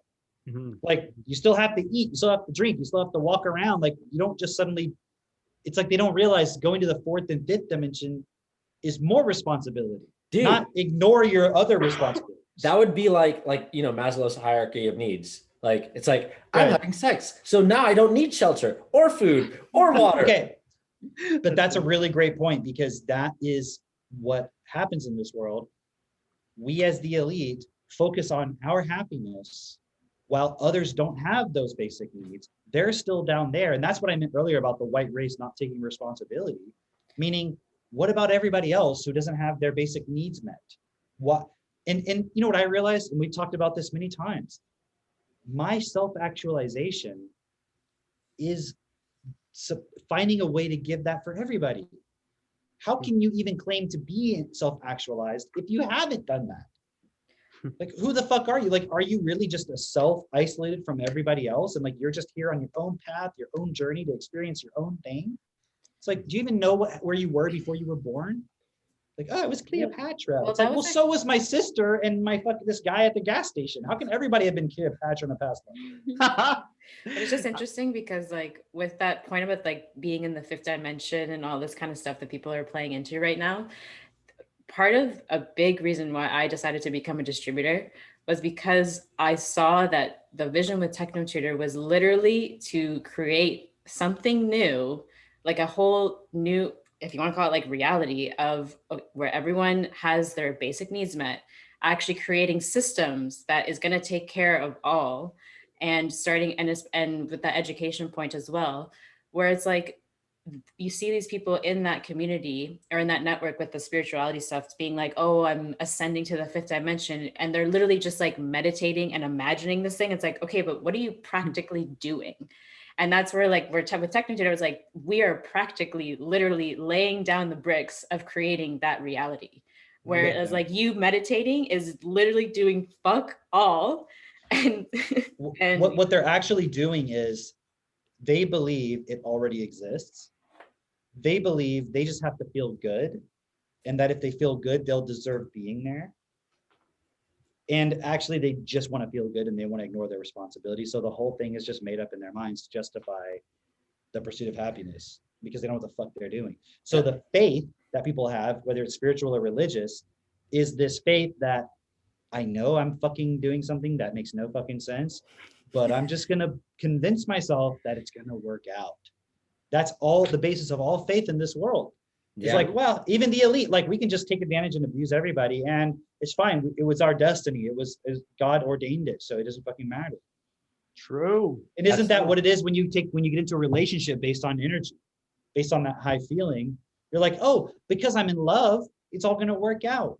And like I saw somebody on Facebook, Rebecca made a post and they said, they were contradicting the point. And it was something shared from Equaf about not basing your relationship on feelings, but rather principles, right? And they were like, I've been married 49 years and we based it on love, the only thing that matters. And if you do that, it'll always work out. And I'm like, there's way more evidence that it doesn't work out. Like, that's a person who, what are they doing with their life, first of all? What are they doing with their life? Nothing. They have their own, am I saying that there's nobody who can have any level of comfort and relative satisfaction by pursuing self-interest? Yeah, temporarily, maybe for one life you can. But a person like that's not going to fucking listen to us. But how delusional would you have to be, or low vocabulary, to not realize, well, aren't other people doing that? But then what happens is you say, look, I'm special. I've figured it out, because other people just aren't doing it. It just becomes another fucking religion. That's all it is. Like, I'm one of the chosen ones. I saw a meme, and it was like, it was something like, when you're ascending to the higher planes, but you acknowledge that there's still a warfare happening on the third dimension. So I'm armed up to like make, a physical difference. And it's like Jesus like this, but there's like an AK-47 with us.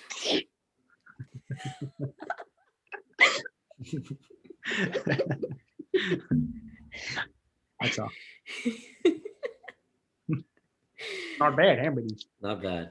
So Yeah, ridiculous. that's the problem with heaven, though, isn't it? That's the problem with heaven, is that people actually believe that there's this gate that they're being kept out of, and it's already made, it's already constructed for them. And It's the suburbs. yeah, And like the demons, this BLM, like come into the suburbs, like no justice, no peace. and they're Like, like, how do we? If you want how to do we talk about the actual white supremacy, it's all the fucking spiritual people, Oh, because they believe that like everything is energy. Like Yeah. there's this white light. Everything is like pure bliss and energy, good feelings, positivity. But that is totally oppressing the whole fucking world. And in fact, it's the cause of all your suffering in your personal life. Like when you go into these relationships and then you crash, of course you end up covering it up and lying and blaming the other person. But the reality is you were participating in this energy, which wasn't real. And by doing that, you didn't create something based on principle where you made sure that the nature of your relationship was give as you want to receive. Instead, you just used your position to like have a good time temporarily. So Literally. going back to changing your vibration is like changing. So vibration, the definition that I'm using here is the variation about a mean, right? Meaning the things that your average day, your average, trajectory. yeah, exactly. Trajectory. Did I have to say it like that? No. Is this a podcast and I keep it spicy? Fuck yeah. but changing your vibration in this context, like building a business, like for young men especially, becoming an entrepreneur and doing something that's like, you have to push yourself. You're gonna have really great days, you're gonna have really rough days, tough days, right? But that's but being able to come back home to a stable environment, right? That is the mean there. Like, so you've changed that mean, right? Where Let's talk about what that looks like after, Yeah. afterwards. Talk Yeah. about that point of you coming back to an 100%. But also I can see within myself, okay, what is the mean or the average me? I am that mean and that average, that constant variable, or not variable, that constant rather. Sometimes he mean, sometimes he ain't. But I wasn't able in the past, like past relationships, all of that stuff, I was not stable. And so because I was not stable, the vibration was off, so to speak, right? Because everything that I would come back to would be this unstable environment, meaning myself. Mhm. And then walking this process, doing TechnoTutor, being in Jin, doing the DIP process, all of that helped me to stabilize myself, supported me to stabilize myself for what I actually wanted. And then within stabilizing myself, now I'm able to have a relationship that's even more stabilizing. And then this is something that, like Christine was saying earlier, I'm still going out. I still am working throughout my day and whatnot. But then I get to come home to a very stable environment that's like fucking awesome, you know? So talk about that specifically, like the really tangible. I remember like not day one, but the first time we talked after Christine being there, you're like, dude, I didn't realize how great it would be to just not have to prepare food for myself. Bro. You're like, dude. Bro, it's fucking insane. Like, That's why you're so good at cooking, because you're like, I'll never be in a relationship, so I might as well get good at. dude, I don't know, like, if you guys know how many hours I spend cooking. Like, I love cooking, yeah, but it takes up so much of my day just preparing like meals for myself and everything. And so Christine was just saying yesterday, like, I'm glad we only went to Chipotle once, because like that's like part of my fucking weekly routine to do Chipotle like 3 times a week easily. But it's mostly because like I get caught up. I didn't buy groceries, Christine. you know, and then I'm like, I gotta buy like fucking Chipotle 3 times this week because, you know, I haven't prepared for the week. I have to feed Christine. but And that one time, that's literally what happened. that is what happened, isn't it? She's like, give me the Chipotle. She's like, I'm hungry. And I was like, fuck, we gotta go to Chipotle. I gotta say though, Chipotle is pretty fucking good. Yeah. It is good. It is It's one of good. my favorites. And great. What do you Jason's guys get on a your great Chipotle? cook. What do you get for your Chipotle?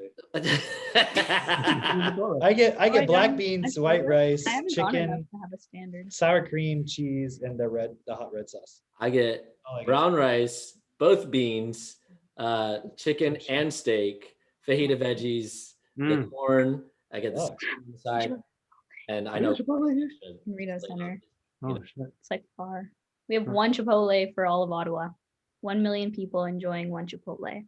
Oh, that's so sad. Like one terrible. sandwich. So I'd Yeah, like to one take one a moment wrap. to- Yeah. I'd like to take a moment to thank our sponsors, Chipotle. You know yourself perfected when you eat Chipotle 3 times a week at least. I'm there. So, you know how we talk Chipotle, about like how do burritos that you are measure your visceral. process? How do you measure your process? That's how. Quantify it. Just how many Yeah. Chipotles. Yeah. You know, I haven't had Chipotle in like probably at least a year and a half. Switched over to Chick-fil-A, 100%. Katie just straight up makes all my food. True. And I mean, we'll go out to eat and so forth, but like, yeah, just haven't had it in a long time. One thing Must be I nice. saw in you, Mela, was Must be nice. Must be nice having a relationship that you've built over the last 10 years and gone through ups and downs and totally fucking had to sacrifice everything in your life for. Must be nice. Must be nice having a business that you had to fucking put your whole life into, and must be nice, guys. You're so lucky, Cam. So lucky. Must that be white nice. privilege, the white privilege of having to go through the fucking biggest struggles that no one would be willing to do. Bro, since you said that, like, Must I be have nice to having say, Technotutor and using it every day. it is nice. It is fucking nice. Yeah, you know? actually, yes, it is. Yeah, like seriously, 100%. I don't know how many times I'm gonna say this. I'll say it 1,000 times if I have to, or even more. But 10,000, we'll do. 100,000, You become a master. Shut the fuck after up. 10,000. a million. But I would not be in this relationship if it were not for Technotutor. Like, you know, if it were not for, like, I would be fucked somewhere, just like somewhere off in my own mind, just like completely fucked up, Spanking one out. spanking a lot I out. know. You know, 10. It's like Chipotle in one hand. Chicken and steak in one hand, sausage in the other. You get 2 Chipotles, right? One to eat. No. But yeah, dude, like honestly, and it was No not. hot sauce on that one. Thank you. Extra sour cream. Thank you. Extra sour. But it like you said, it's not easy. It's really simple, right? But it's like the process of changing yourself is not fucking easy. It's super simple, but you have to put in work. You do a lot. Like it takes Well, time. you have to do stuff you're not comfortable with, you're afraid of. Because that's what, like, if you didn't do things that you were not uncomfortable with, or that you were, not uncomfortable with, you wouldn't change. But I see a lot of people where they sit and they do nothing and they just participate in jerking off, entertaining themselves, just basically living their normal life while meditating and trying to raise their vibration. But they're like, they don't want to do something until they don't have any fear about it. Because they're thinking that the fear, the discomfort is an indicator that it's not the right time. It's not aligned. And this is the problem with following your feelings, is you're not realizing you got to do it when it doesn't feel good. But that's focusing on the negative. You're focusing on the negative. Yes. Which is why you're not doing it. Stop focusing on it and do it, and just forget it and don't worry about it. Cameron, you're focusing on it, which is why you're not doing anything. Yeah, like if you didn't have the fear, would you do it? But like most people can't come to that conclusion themselves. But the thing people don't want to come to terms with, I think, is that you don't get through the fear until you do it a bunch. Right. Right. Or maybe sometimes just one time, but at least that one time when you are afraid. So the self-forgiveness, your commitments, all of these points in your process is to support yourself to go do the thing. But now this time, because why in the past did you not do it? Because you were afraid. So this time you do it even though you're afraid. So your commitment is to do it even though you're afraid. You can't, in many cases, get rid of that fear until you do it. Because then you realize, oh, there's something to be afraid of. You know what I'm saying? But that's the truth. Yeah. Right. And So the this fear- process doesn't make you fearless. It just makes you able to deal with it. Right. Like Kevin says in your Your Command, successful people, it's not they don't have problems. It's just that they know how to deal with them. They know how to solve them. They know how to go through it. And people maybe don't hear that. They're like, oh, well, that must be nice having those kind of problems. It's like, dude, you wouldn't be able to handle it. I love this. Literally wouldn't be able to handle it. You can't even handle the problems you have. Yeah. Right. Handling it just means fucking doing it anyway. It's like saying the thing that's uncomfortable. Like how many times have you had to say to each other something that you didn't want to say? Like I do this all the time. Like there's many times where I don't want to say something from the perspective of feeling, but I know I have to say it because Nothing will change. no one else is saying it. Yeah. You need to say it. So at least somebody else can see that I'm not fucking accepting it. But then a lot of times that's the catalyst for the person going, oh, wow, you're the only person challenging me on that point. Like, what else do you have to say? And then it's like, I know within myself, I'm always going to lead them to the principles, not to me. It's like, if you come to me and you're like, oh, you know a lot of stuff. I'm like, okay, yeah, but go do this, this, and this. Like, don't talk to me. Right. One of the things I see a lot, just in terms of the relationship point, is, and I've seen this in my process with Melat and other people's processes in terms of stabilizing a relationship, where I'm curious, like if you see any perspective on this, share about it, of when you're not actually committed to the person on the female side, it's like you feel like you will always have to provide for yourself.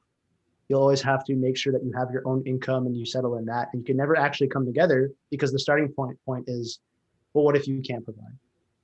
And once, I don't know if there's a particular timing, but when it clicked, that's like, oh shit, like he'll actually take care of everything. It was like a really stabilizing point where you could kind of explore more points. Like one of the things can I add something in real quick to that? Because I just a general point, like a lot of women are feeling now like they need to have their own thing. You know why? Well, it's like a trauma, like a fear-based reaction almost to not being supported or having their mother not be supported or something like that. It's true. But even more is because all they see around them is weak fucking men. Well, that was 100%. yeah, 100%. Where they know they're sitting there watching porn all day. So what happens to a woman as they get older? They lose that beauty. They lose They don't their look eggs. young. They don't look young anymore. Yeah, exactly. Yeah. I mean, I'm not saying they're not so beautiful, but I'm saying they don't look the same way. That If a idea guy's- of, If a guy's training himself to look at a 20-year-old girl, big tits. specific thing, Yeah. that's not going to be what you are when you're 50. Sorry. Hmm. That doesn't, now, if you have a real relationship, you're going to see beauty in that person regardless. Mhm. But if as a woman, subconsciously, unconsciously, you look around at the men and you're like, I'm expendable to them. Like I'm not, Fuck. they don't actually value me.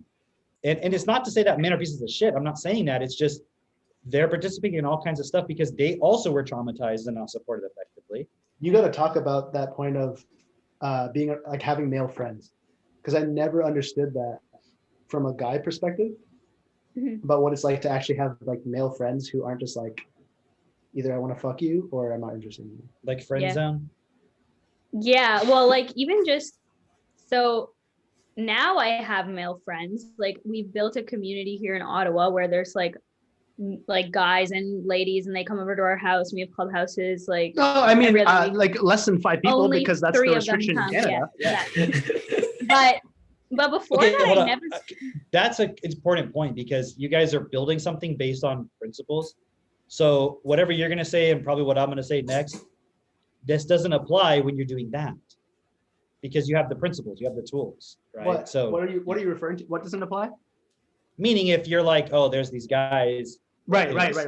Yeah. But the point is what you're building now, you're saying you have male friends, but it's your friends because you're in alignment on the principles, Yeah. not just because you happen to be in the same social circle. Exactly. And so when I was just like amongst men from like these same social circles that I was part of, it was like they were so terrible. Like it was, you couldn't speak to them. Like let's say there was like 10 guys in a room, there was maybe one of them that you could have a conversation with for like 10 minutes before it was like, okay, you're stupid, like you're dumb, I don't want to have this conversation. Especially like me, I don't know, it's like I want to What were have they a real talking conversation with people. And so it's like these men are just like looking for the next girl that they can fuck, and they like don't listen to you when you're speaking. They don't think anything you're saying is funny because they're not actually understanding anything that you're saying. Like it was so horrible. And my friends would always find this group of guy friends that we would hang out with, and I'm like, I don't understand why you like these men. They don't like you. They just want to fuck you. And obviously there was like a point of jealousy because like they knew I didn't like them, so they obviously didn't want to have sex with me. But like it was still like I No, they I did. wasn't attracted They did. to them. Yeah, probably, but I was Definitely. not attracted. They knew it wasn't gonna happen, basically. So it was like it was so painful to make friends with men, and it was like it was a delicate situation. You had to like make sure you're saying the right things, and you had to watch everything you're saying because you don't want them to hate you, even though they don't like you in the first place. So coming into this community is like women and men can be friends, can be actual friends. For example, Asif has girlfriends that I don't have to be like jealous of at all, because they're just supporting each other to grow. And I know he's going to come back to me at the end of the day. Like there's no point of doubt in me. Let me ask you a question real quick. Yeah. Asif, and I don't mean this in a negative way, but are any of those people actually your friends? You know what? That's a really great point.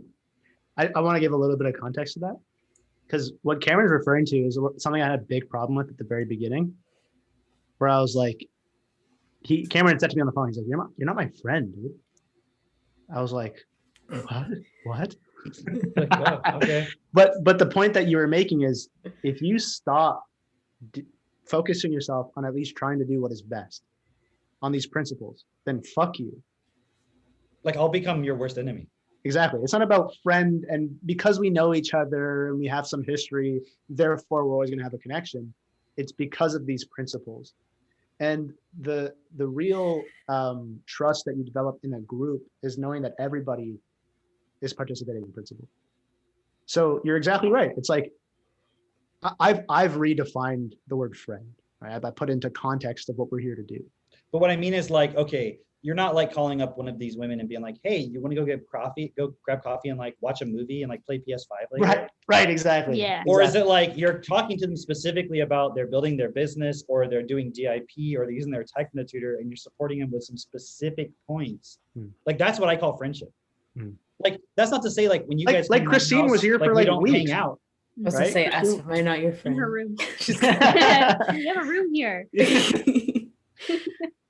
Well, no, it's exactly that. These are real friends because they're actual mirrors that are willing to tell you, hey, maybe you're not looking at this point within yourself that maybe you're just not seeing it, you're unwilling to look at, or you're just having this resistance, and I can see it, and just being honest and allowing you to be self-honest within yourself.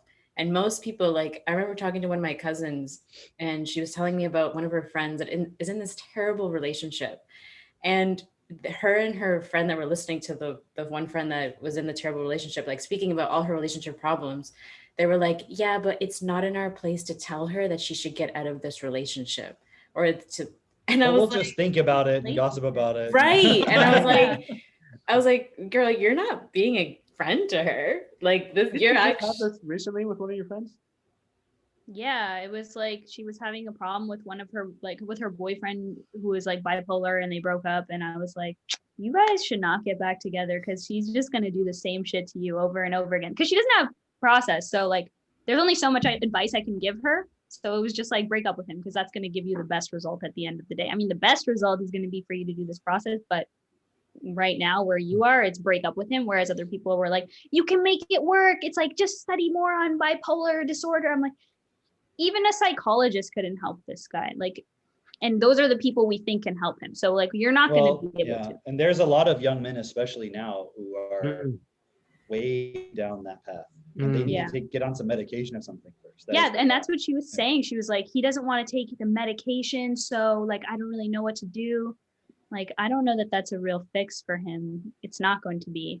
So you guys need to just break up. One thing I saw in you was as you started seeing like, oh, nobody's going to take responsibility for anything, whether it's like her friends are like planning a trip or I don't know, like where you're going to go or whatever. You just started realizing like, oh, if I can just direct them, Yeah, like, and if I don't speak up, like no one's going to say anything ever. it's true. Everybody's just looking for a leader, for somebody to tell them what to do. And so the reason why that's interesting is like she had like a couple of big fear points, I would say, which was, I don't want to let go of my friends ever. My career is the most important thing to me. And I don't actually know if I want to have kids or, you know, have to commit myself to raising them. I don't know if you want to clarify that one. But I would say all of those things have like completely fucking changed for you. Mhm. Yeah. And the reason I want you to share about this is because I can see like other people coming into the group, you know, seeing everybody and comparing themselves and being like, this is too much for me. The reason I keep bringing back these points of the fears you had to walk through is because, again, coming from the outside and looking in and seeing everything that I stand for or Drake stands for or Mitch and Jess's relationship or all those other examples, it's like, holy fuck, you're going to ask me to do this and this and this and this, but then walking through that. And I made this joke, I think it was on the last podcast, where Maylat was like, okay, I like baking. I really enjoy baking, but she never discovered that until we were living together and she felt like comfortable to do that, if that makes sense. Because just like the Black point of, I can't think these thoughts and have these perspectives if I'm Black, it was like the same thing for her being a woman or a feminist, that kind of idea. Mhm. And so like, just, yeah, talk about the process of walking through that, at least a tad bit. So that's one thing. Yeah, it was I had a lot of reactions to being a homemaker. I'm using air quotes for people who can't see, but it was because my mom would take care of everything in the house. My dad would go to work from like 6 a.m. to like 5 p.m.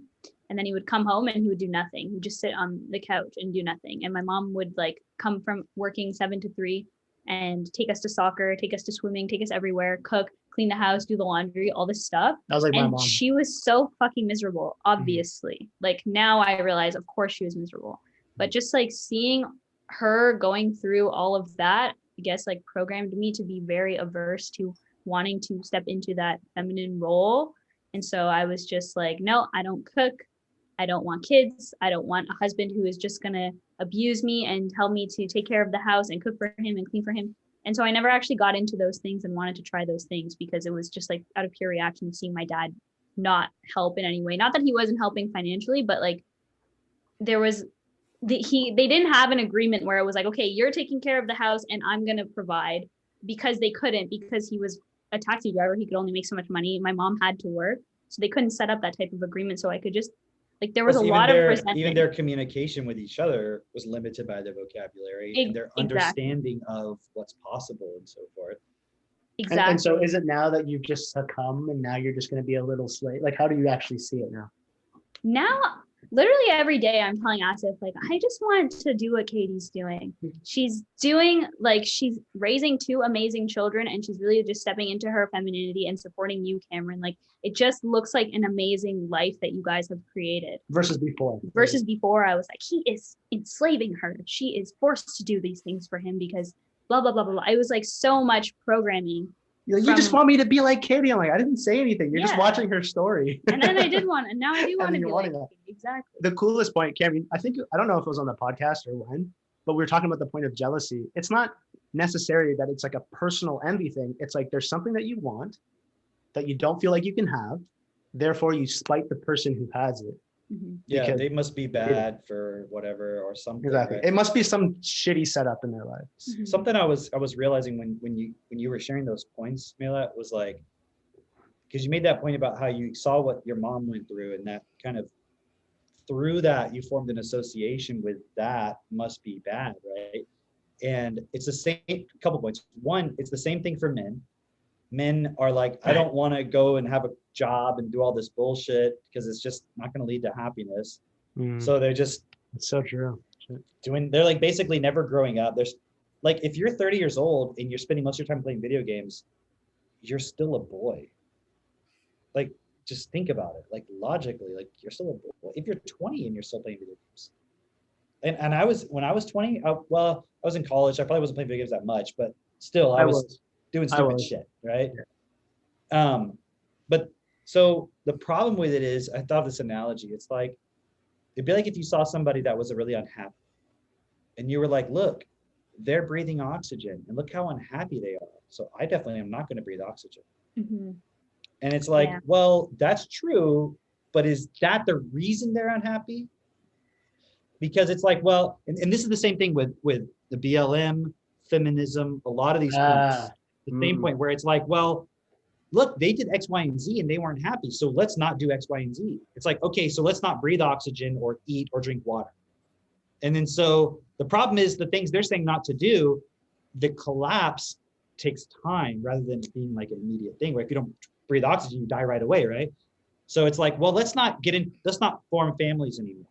Let's not educate our children at home anymore. Let's not take personal responsibility for what our children eat. Like, why should you as a mother make food for your children? Here's the number one reason. Because you can determine what the ingredients are. Why should you have a garden? Because you can determine what's in your vegetables. You can determine, when you go to the store, do you know how much pesticide is on there? You don't. Do you know how it was grown? Do you know who grew it? And you don't know any of that stuff. So the problem, what I see is, and this is coming from somebody like I started to talk about it on the last podcast. My family situation was very unstable growing up for most of my childhood. So when I say this, it's not from somebody who just wants everyone to go back to the way things were, but the foundation of stability is the family. People right now are saying, no, it's the cause of all problems. And if you listen to Bernard, he said the family is the root of all evil. But that's also true, isn't it? Yeah. It is the root of all evil. The problem is the way the system was designed, having a family, having a stable job, all these things the system took care of. What was the family centered around? The father was the head of the family because Jesus and God said, or whatever it is if you're Muslim, I don't know. Muhammad said so. Right. So my point is, whatever it is, there's an authority who says it must be this way. And so everyone just participates in it. And it works in a stability way, but no one's happy. Right? Now, here comes consumerism. Now, consumerism programs everybody. You should be happy. You should be happy. Why aren't you happy? You notice you're not happy? You should be happy. Oh, hey, look, I have something that'll make you happy. It's $5. And then we wonder what, and then all of a sudden women and men are going around going like, you know, my parents were never really happy. And it's like, well, true. But the thing is, there was all these structures in place, like religion, corporate structure where you could have all level, mid-level, low, like you could work on an assembly line at a Ford plant and put all 6 of your children through private school. And you were the only person working and your wife stayed at home back in like the 50s or 40s or whatever, right? That's not possible anymore. Right. Yeah. It's like you can have a fucking PhD and you don't even make enough. Yeah. To send anybody to private school, let alone. You're fucked, right? So all of that stuff is not working anymore. It's not because men are evil. It's not because families are evil. It's because no one ever had any real purpose. But the system was structured in a way that there was authorities that kept all those points in place. And with the internet, which is like the compression of time, like everybody becomes aware of things much faster now.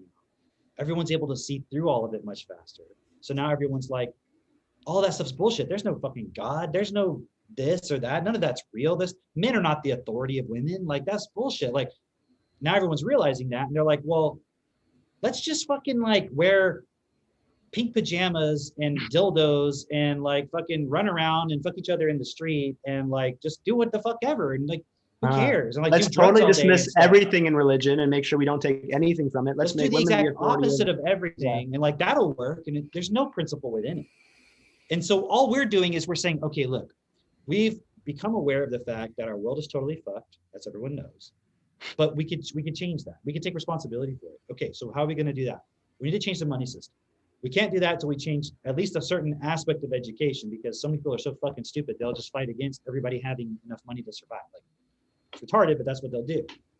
So we need to educate people and have a new 1% who can actually stand up and be persuasive enough to lead everybody to vote for something that actually fucking makes sense. Okay, how do we do that? Well, we're going to have to build businesses, because you guys have to be financially free so you can say what the fuck you need to say and not have to have some corporation go, no, it's Pride Week. So right now we're promoting transgender pride. So you got to talk about that this week. And you're like, okay, here's our transgender pride pamphlet. And we are supportive of all genders. Now, can you buy my life insurance? The book, The Homosexual History. You know, I sent Avery this screenshot. It was ADT. It was an ad on from ADT on Facebook I saw. And it was all about how no matter what your family is or who you are, who you love, we protect you. And they're selling security systems, which they sell you based on the fear of you being fucking murdered. Imagine they were like, you don't want to set it up at a gay person's house. You guys are fine. We don't need to set it up. It's like, why did you need to send that message in the first place? True. Like, I assume you're going to still set up a home security system at gay people's homes. Yeah, like, so you weren't, you know, here's the other problem. If you take the critical race, all that stuff to its extreme, private property is evil. So the irony of ADT being like, we have home security systems to protect your private property and we don't care about your gender or this or that. It's like those people who are actually in that fucking hate you. You're a mega corporation, right? So there's intense irony. But my point is, like, Avery was a top distributor for ADT in the past. So I sent it to him. He was like, yeah, I'm so grateful that we're doing what we're doing, because I don't have to he would have had to participate in that. Which is what I always tell people, no matter how great your job is, eventually you're going to have to toe the line, because you don't make the rules, and they're going to do whatever is best for their bottom line. It's just another marketing. Like the rainbow makes them so much fucking money this month. You know what I mean? It's all it is, right? So just to finish my point, all of these structures are falling apart. It's Even the not that rainbow. It's not that families are bad. It's that families without real purpose and real principles end up just being abusive. It just ends up reinforcing and indoctrinating you into the system. But you can't not be in a family. If you try to do it on your own, you're fucked. Just like you can't not be in a group. So it's like, yeah, churches, they're just indoctrinating people to believe in some mystical faith bullshit, which is not real. Same thing with spirituality.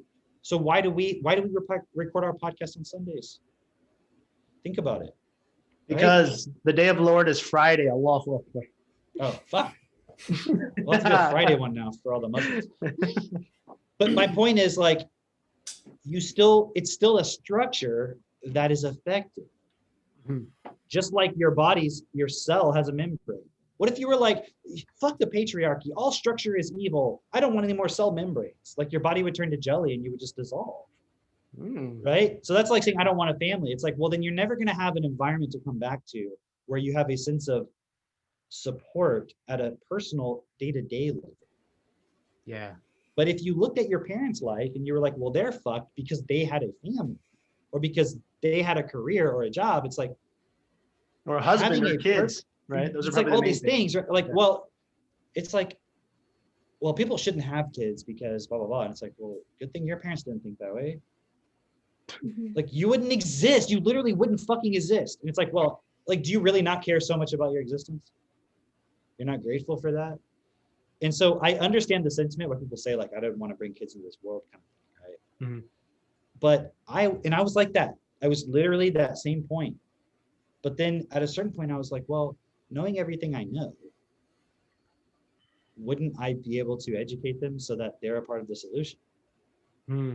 And don't I sort of have that responsibility? Because who else is going You know what I see, like in the past, people would have kids, and this still happens in the like underdeveloped countries, but people would have kids as many as they could really to like help them work the farms, Yeah. right? Because there's so much work to do. So it's like this Even is on the family farms that would be like existing in the US, even in the olden days, same point. yeah. And now today it's like I see there's a lot of fucking work in this world to do, right? And like everyone else who's having kids, they're not preparing their kids to actually take responsibility for it. You know, so if you actually want to make a difference, I'm not saying go have a shit ton of kids, right? Because you're not going to be able to support all of them if you have too I many. would suggest have 2 at a time. Yeah, Like have a child, then a few years later have another one. So that way there's 2 of you. You can support them both. At a And then time. if you want to have meaning like I have a 4-year-old and a 2-year-old. Uh-huh. They're both kids at the same time. Right, but you're saying that maybe in the future you might have 2 more. Oh, well, if we had Max and Seneca when we were 20, Okay. I then see. by the time they're like 5 and 7, or yeah.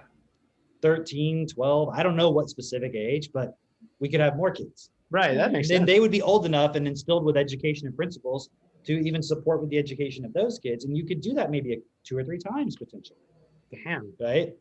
it's a next level. shit. Right. But I'm not, but I'm Depth of vision. I forgot how old I am. 37. I think I'm 36 or 37. Yeah. 30, it must be 7 because it's 21, so odd number. Okay. Got you. So I'm 37, right? So I'm not making an excuse. Like we could have another kid.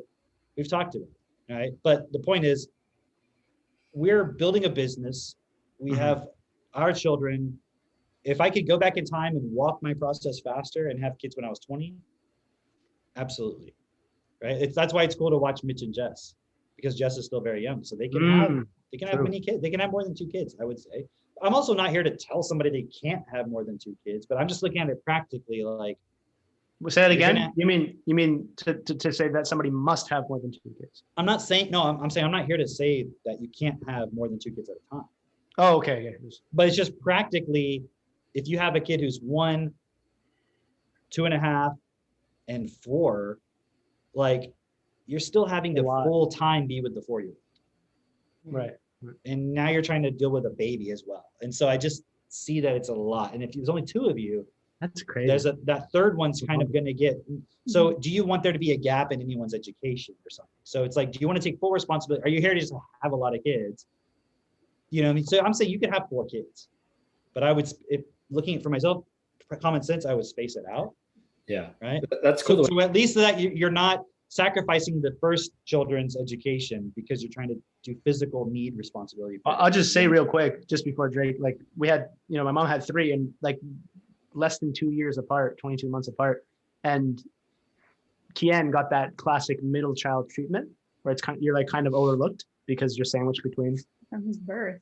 from his birth. He had like a He was the middle child unintentional- since the day he was born. No, like he was treated like a middle child since the day he was born. He was the second one. He was the youngest at that time, but he was born on the kitchen floor, wasn't he? Yeah. He had a hardcore fucking life. dude. Yeah. And there was one time That's why he's always eating on all the meetings. there was one time where the back, like, so there's the front seats and there's a space in between, and then there's the back seats, the 3 back seats. Apparently he was in the middle, and the car stopped really hard and he like flew to the fucking front. I gotta clarify the story. Because he wasn't strapped in. Yeah, exactly. I gotta clarify the story. It sounds way too hardcore. But the point is exactly what you're talking about. It's like they It's neglected. unintentionally. Mhm. And it was Yeah, of actually the basis for Kian breaking out of the system because he wasn't so indoctrinated with everything else. That was That's me. why he always uses car wrecks as like self-sabotage points. Yeah, right. It's in his DNA. Yeah. But no, this is a really good point. Basically, my parents had to kind of, in a way, neglect Kian in order to give the first kid the best, and then Kian came into the mix. So now there's two, and then they had me. So then I became the focus because I was the baby and blah blah blah. So then Kian never got the equal treatment, but I'm thankful because of that, me and Riyadh were super programmed to just go to school, get a job, work for the government. But Kian was able to break through that because of this, Which is why the It worked out. solution to parenting is to just neglect your children. exactly. And then they're gonna grow up and break through. Neglect your second child. See, because Got it. because struggle and not ever having enough, it makes you a fighter and a survivor, right? That's why the vast majority of the world is so wealthy. It's because they grew up in abject poverty.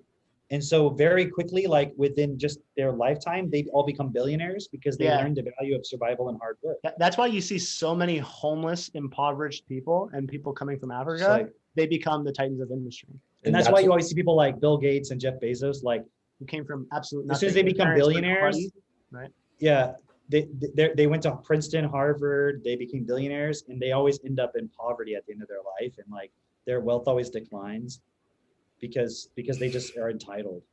Yeah. That's it. That's why all the parents want their kids to be homeless, isn't it? Like, that's Right. right. You want them to go through that homelessness, but So they can make that come up like Richard Branson. Anyways, there you Think go. of, like, Everybody wants their child to be like a mentally ill veteran, like Vietnam veteran. everybody wants their child to be like Homeless. 50 Cent, get shot in the face like 6 times, and then still come 9 times. 9 times. 9 times. Shit, Nine Nine it's times out of 6, 10, yeah. 9. I get mixed up with those numbers. Yeah. We'll send you back to school. But 1 plus No. 1 is 3, right? As a Shout out. call back to another meeting. I was making this point about when two come together, right? There's me, it makes me better, it makes Maylat better. Then we have a relationship where we're building something together. So 1 plus 1 equals 3. But then there's also, you have this experience of 1 plus 1 equals 10 because things move at a fast rate. But also 1 plus 1 equals 2 is the equality equation. So we're just making a joke about it. And then you have 2 become 1. Oh. Right. Okay. 2 plus 0 But equals 1. Remember that Spice Girl song, right? Right? Yes. Christine, I knew you knew what I was talking about. Of course. You were a Spice Right. Girl, weren't you? I In a bet you past had the life. album and you listened to it, didn't you? Of course. Yeah. The Spice World was my favorite movie. One. I can't actually tell if you're being facetious or not. No, I'm serious. Okay, you She's guys want saying to it laugh? in this like sarcastic way, but You guys it's want to not. laugh? You guys want to laugh? Yeah. I listened to the Spice Girls album over and over and over when I was a It's so good. you're like you're I would that I would age. wait I would stay up at night with my radio, like waiting for the top 5 countdown on Stop the local right station to now. hear like Thank wannabe. you very much. What were you gonna say? I before? love that Spice Girls came up in this podcast. Yeah, but hold on, but 2 become 1, that's like you're being When diminished. to become one. Yes. You're being diminished. You're being Oh, diminished. shit. Because what plus what equals If 2 1? becomes 1, that means 2 you're halves. subtracting. 2 halves equal a whole, right? Isn't that the whole thing? 50-50. Oh shit, that makes Oh sense. shit, dude. Whoa, If 2 people each get 50-50, then you only get 1. dude, right? You gotta find your other half, right? This is the formula. See, we should teach a class on like anti-relationships, right?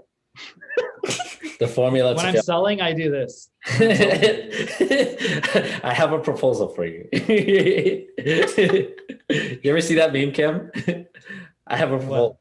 I have a proposal. You give, and then it's like, I don't know. I like this.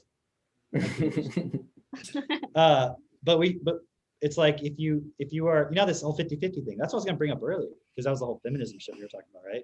Yeah. Everybody gets the 50%. But if you each get 50%, doesn't that leave you with just 1? And there's 2 people. So shouldn't you Dang. be getting 2? And I'm not just trying to be silly with the numbers, like really look at it for a second. If you have a man and a woman and they each just are doing 50% of everything, why can't one person do 100% of something and then the other person does 100% of something? Like, can you do 50% of the housework and build 50% of a business? Well, that's like this. I receive a hug, you give a hug. You know what it's more like? It's like if you multiply 50% in housework and then 50% in bringing in income, you got a quarter, right? That's Versus if one person focuses on bringing in income and the other person focuses on the household, taking responsibility for it, right? Then you have 1 or 100%. So from the perspective of like, actually, we went through this point of where, you know, in terms of How does a woman who stays at home do all of the cleaning for a house with 10 rooms? Each day is a different room. Or But like, think about really wealthy people. I'm just, for the people listening, why don't you think about it for a second? they Because pay I some, know many wealthy people who stay at home. The woman stays at home and their house is always clean and they always are making dinner and all that kind of stuff. Are they cleaning all the toilets themselves? Fuck no. So it's like if a woman's like, oh, you just want me to like be a slave or something, I'm like, get a housekeeper. Just enslave somebody else. What would you say to people who say that that's just an abuse? Like What? you're perpetuating a system of abuse in doing that. We live in I a like system. that. I like that. I like that. So, but the woman who is coming to clean your house, isn't she an empowered female? strong, independent woman. you're making money. Gotcha. Damn, girl. Is the woman who works at the daycare a strong, independent woman? Oh, But the woman who stays home and watches her kids is not, Shit. because she's not getting paid. oh. But how much are you paying the woman at the daycare? Minimum fucking wage. Because my wife, her lifestyle is more than she could ever get working at a daycare. Hang on. Somebody's got to raise the kids. Do you want your children raised by a minimum wage person or a person who has a millionaire lifestyle or higher? Who do you want raising your children? Also, interesting thing, because my mom was bringing this up. You know how Biden was like saying something to the effect of people are complaining that they can't find good work now, or that people don't want to work, and then he whispers into the mic, "Pay them more," right? My mom was bringing up this point of like, is he fucking retarded? Like, does he not realize that like the reason why people can even bring their kids to like a daycare and afford it is like because the daycare's margins on that is like, okay, If you you have pay to the daycare worker more, the person who's putting their kid there has to be making more money. Exactly. So they have to be paid more, Right. but they're making their money from a corporation who sells products. So those Right. products are gonna have to cost more. Right. So You basically price out. we would need like, to pay people more. Yeah.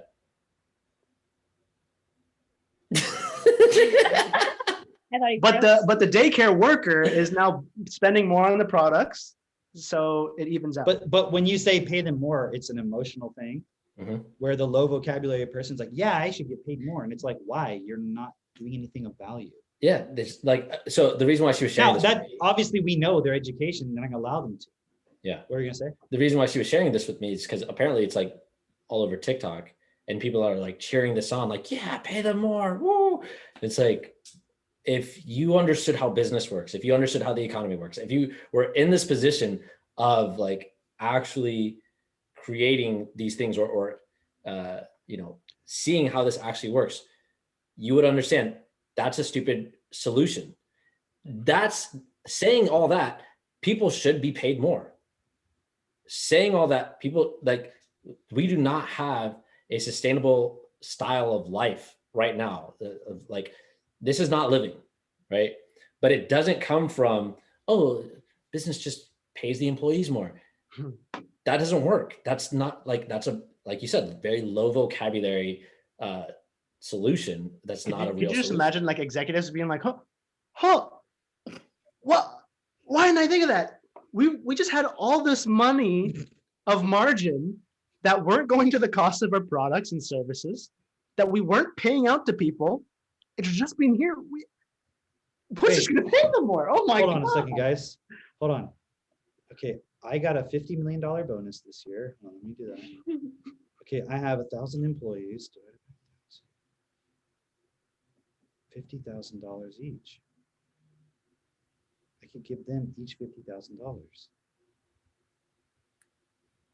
Wait, so they would be making $100,000 a month, a year. But my junior vice presidents are making $100,000 a year. So they're gonna want to raise. Okay, let me put that in here. Okay. It's like, think about this too. You're imagine you're at a Walmart. I saw this meme. People standing in this long line at Walmart. Of course, I'm By the sure way, the that's meme where we was- get all of our content from. Memes. I'm sure the meme was a lie, by the way, but we show all these people in this long ass line in Walmart. And it was like, these are all people standing in the line because they're refusing to use the self-checkouts because they are demanding that Walmart not replace their workers with robots, right? And I was looking at this point of how people like complain That about says Walmart not the person who created that meme is just a Walmart cashier. Just one of Right. Right. But imagine the person who's like, okay, Walmart, they should be paying their people more, right? But this person shops at Walmart. Let me ask you guys a question. Why are they shopping at Walmart? Because they want shit for cheap on rollback, baby. The whole reason Walmart is successful, the reason you know about it, the reason that people have those jobs is because they make everything lower price. Yeah. So let's like look in the mirror. Like Biden is up there going, we should pay people more. The dude gets paid $200,000 a year To sleep. Meanwhile, to fucking the get lost. economy, yeah. Meanwhile, the economy has been closed in a lot of places. So people haven't been making money. People have been getting paid just as much, if not more, from the government. So now people don't even want to go to work unless they're getting more money than what the government is giving them. So I was at Lowe's. This guy was helping me, this older guy, he was like 80 something. He was telling me that exact point. He was talking about the governor of Arkansas, which is right above us, was they were like complaining because that no one wants to get jobs. They have all these factories and stuff have like higher demand for jobs now, but nobody wants them because they were paying them like X amount of money to just sit on their ass. And now they're like, can't get people to work. Now, the funny thing is, we're also saying we need a system that's best for all, right? So the problem is people will look at that and go like, but I think everyone should have one. It's like, what I'm saying is we should create that system. Using the current system, according to the rules the current system works under, you can't just pay people more. Because money is printed and loaned at interest. So the only way we can get more money supplied into the system is by printing it at interest. And everything is based on supply and demand instead of what's actually best. It's based on competition. You see what I'm saying? It's based on greed. And think about the spiritual person who's like, oh, I don't care about money. But what do they actually care about? Happiness. Yeah, energy. Ooh. They're just as fucking greedy as the fucking CEO person that they're like just trying to be the opposite of. But they're just as greedy. Like everybody is just as greedy. Yeah. Same thing in the relationships. The reason you get into the relationship is because you're a greedy fucker and you just want to feel good. You're literally just like, I found someone that I can suck energy out of, that I can use to suck energy out of. And then people Like wonder why relationships. their fucking kids hate them. That's what he's saying. What the fuck you just said, Hassan? Sorry, I was thinking about another point in the spirituality segment. Well, yeah, what did you think of this? Like relationships. So I was What were you gonna talking. say? The reason why is because when you were mentioning the spirituality point, I was thinking about Oh. somebody I was talking to. Yeah. Who was about that, and they're like, I don't focus on the money, I focus on the happiness. And then I was talking to them, and I'm like, like you have a business about bringing people into your spiritual school, and I'm like, yeah, it's going really poorly because we can't make any money. It's going so poorly. And it's like, I'm like, yeah, you need to stop resisting sales. They're like,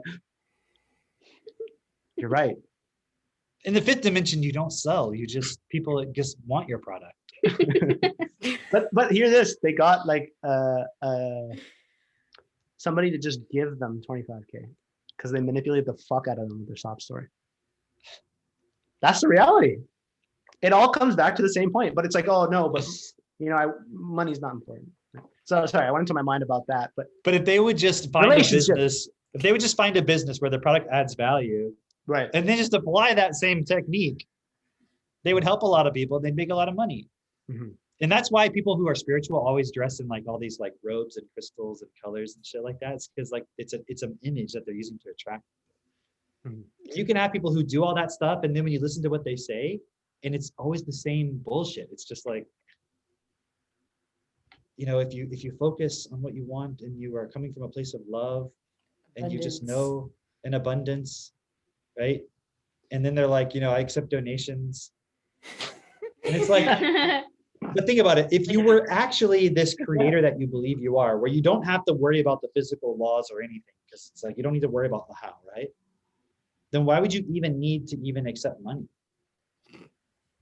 Like, couldn't you just manifest? Like, wouldn't just like a fucking new TV, like just like Come out waltz of the into your ground. room? Yeah. Like, yeah, like just like appear. What is this, You Harry Or, wake you up don't and even there's a need TV in your You room. could just like, but then of course, who'd be making the movies that you're watching? Aren't they doing it for money? It's like no one ever looks at the actual what's behind what it is that you want. Like, oh, I want a black Mercedes. I'm like, somebody has to make it.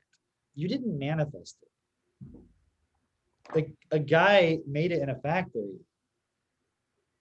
You didn't manifest the factory. Like some dude who thinks everything you're doing is total bullshit built a business that for like years and all this stuff and applied all these principles and hired people, and people got fired and hired and all these things happened to create that one Mercedes. And this person's like, I'm such a powerful manifestor. Look what I manifested. And it's like a used like 1997 like Mercedes. I feel like, this is the one- Manifestation even Like, what are you mean? What does doing? it mean? Like, does it mean it just popped up? Like, I feel like it that just word means is so weird. they're not being honest with how they created it. Like, That's so true. That's a really good Alright. Because they're question. not realizing, no, sounds I'm like actually it's just there. in a position in a system where things are coming to it, not because I'm actually doing anything, but because I'm just occupying that position. But It'd be like the way you're a talking about pond manifesting rainwater. It's like, no, you're just in that spot. But so that's the point is like, I'm glad she said that because it's exactly what you were saying.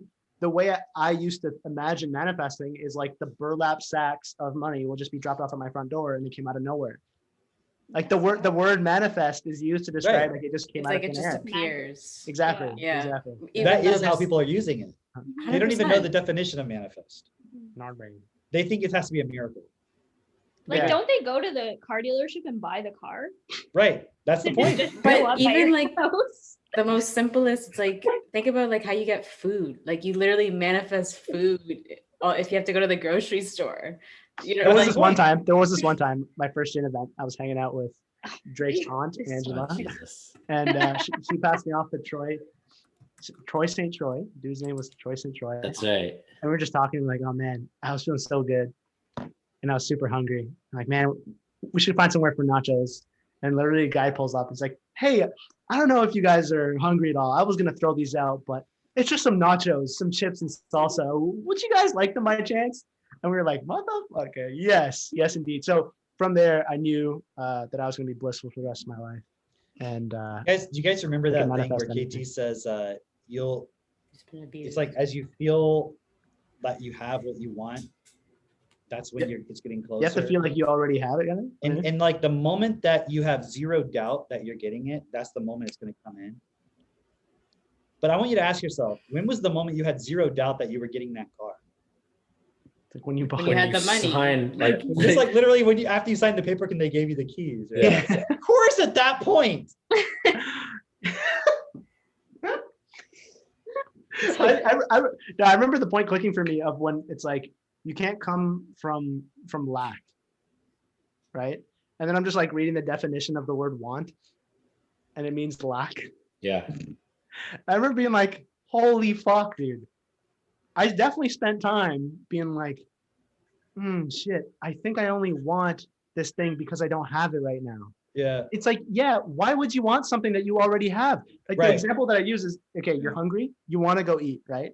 And after you eat and your belly's full, are you thinking like, fuck man, I really want more food. I'm really hungry. Like I really want to eat more. Obviously not. It's only when you lack it. But the whole thing is you can't judge, right? For example, right? You're being so judgmental. You're being too aggressive. You know, it's like you're judging aggressive. You're judging focusing on the negative, for example, right? And it's like, I think it was on this podcast, we were talking about how, oh yeah, it's like, if you think about the negative, if you think about the fact that you don't have something, it's like bad. You're making it more real, even though it's already real. You know what I mean? Like you're in a shitty relationship, but if you think about the fact that you have a shitty relationship, If you're honest you're about how you feel manifesting about it. it, somehow that's going to make it bad. You know Exactly. why? You know why? It's because you become more aware of it. You Yes. become more aware of it, and then you feel the feelings more. equal to the point of how we enslave the entire world to have shit like Walmart, and then we're like, yeah, pay them more. They're like, yo, you're literally fucking enslaving. If you forget about the cashier for a moment, right? Because you just want to pay them more. You're willing to pay them more just because they're right in front of you. Yes. But everybody who's making everything else, enslave the motherfuckers. Who cares? Because I can't see it. But also, if you really think people should be paid more, stop shopping at Walmart. Right. Like Buy the buy high- a table that was handmade that costs $1,000 versus the $100 one you were going to buy. Yeah. Where that person spent their time and made it happen and they're getting compensated effectively for it. Then do that. And then what's the first thing you're going to run into? Well, I'm not paid enough. Hey, so that means whatever your company is selling has to charge more. And this is what we mean. Like the system is not based on the value of everyone equally. It's based on the value of a few having amazing lifestyles and profiting. Oh, It's based on them having a higher value than everybody else. So it works in a really specific way for them, but most for everybody it doesn't. but also this is where like low vocabulary people, that's where they'll stop. They'll get to that point of like, oh, well, you know, we have to charge more. And then, okay, we have to charge more turns into, well, my company then has to pay me more. And then every company would have to do that. So it must be impossible because, you know, obviously we're not going to do all that. Right. And that's Right, that's why we have to really where change the it is. system. Yeah. But that's why we have to change. And that's why we're saying you have to change the system. Yeah, So- the system. Now you've gotten to where we're at.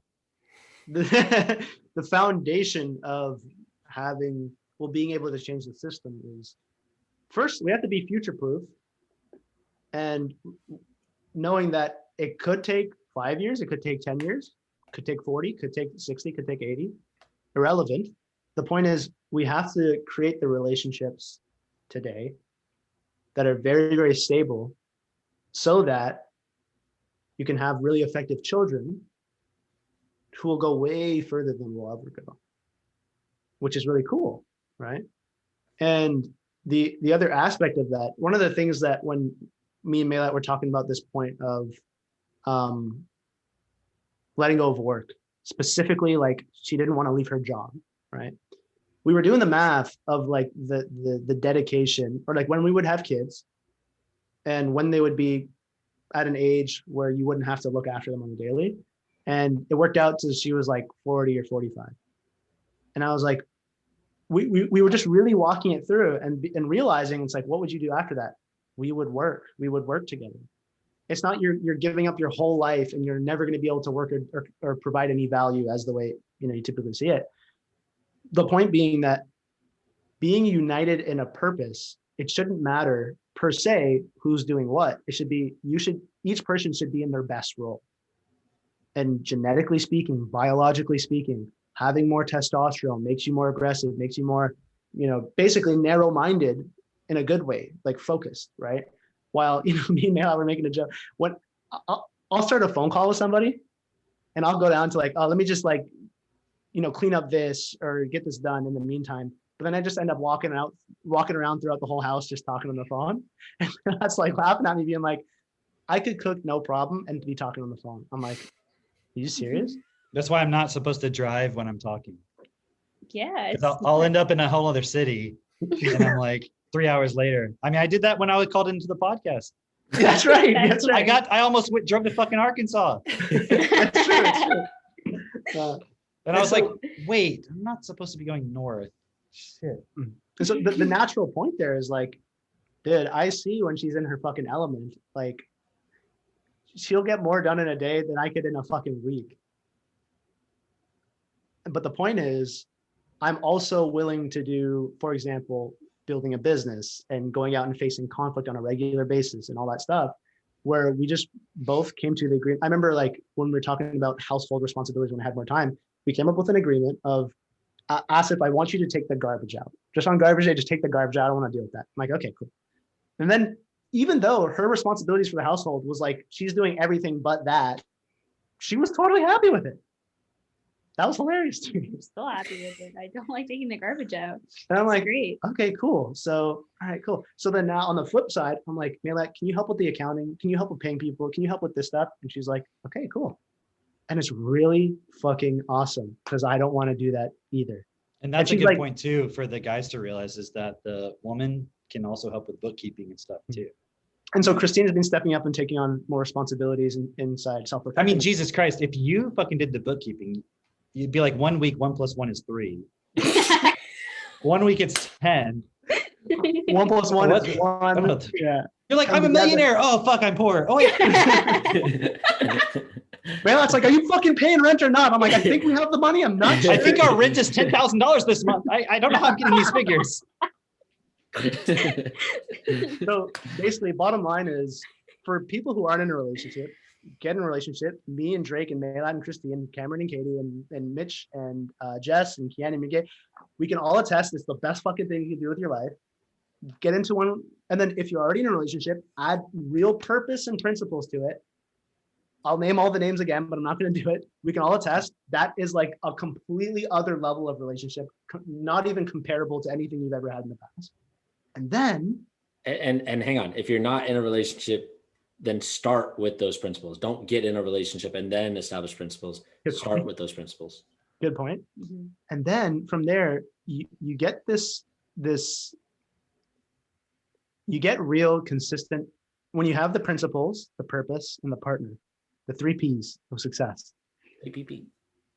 I can honestly say that I'm consistently happy on an everyday basis because I wasn't focused on that. Because me and Maylette's relationship was fucking awesome because it was the opposite of what Christine described. At the very beginning, it was really hard. And it was really hard. And it was really hard. And it was hard. Mhm. And it was hard. And it was just kind of hard. Mhm. And now And that's what she said. Yeah. it doesn't work anymore. Now, No. yeah. So Now my it's point just is, kind of hard. it was a real, like, being willing to face all the conflict in the front of the relationship, make things really fucking awesome now. Where instead of like in past relationships, it's like, or before my personal process, it's like things are consistently bad, then you have a good day.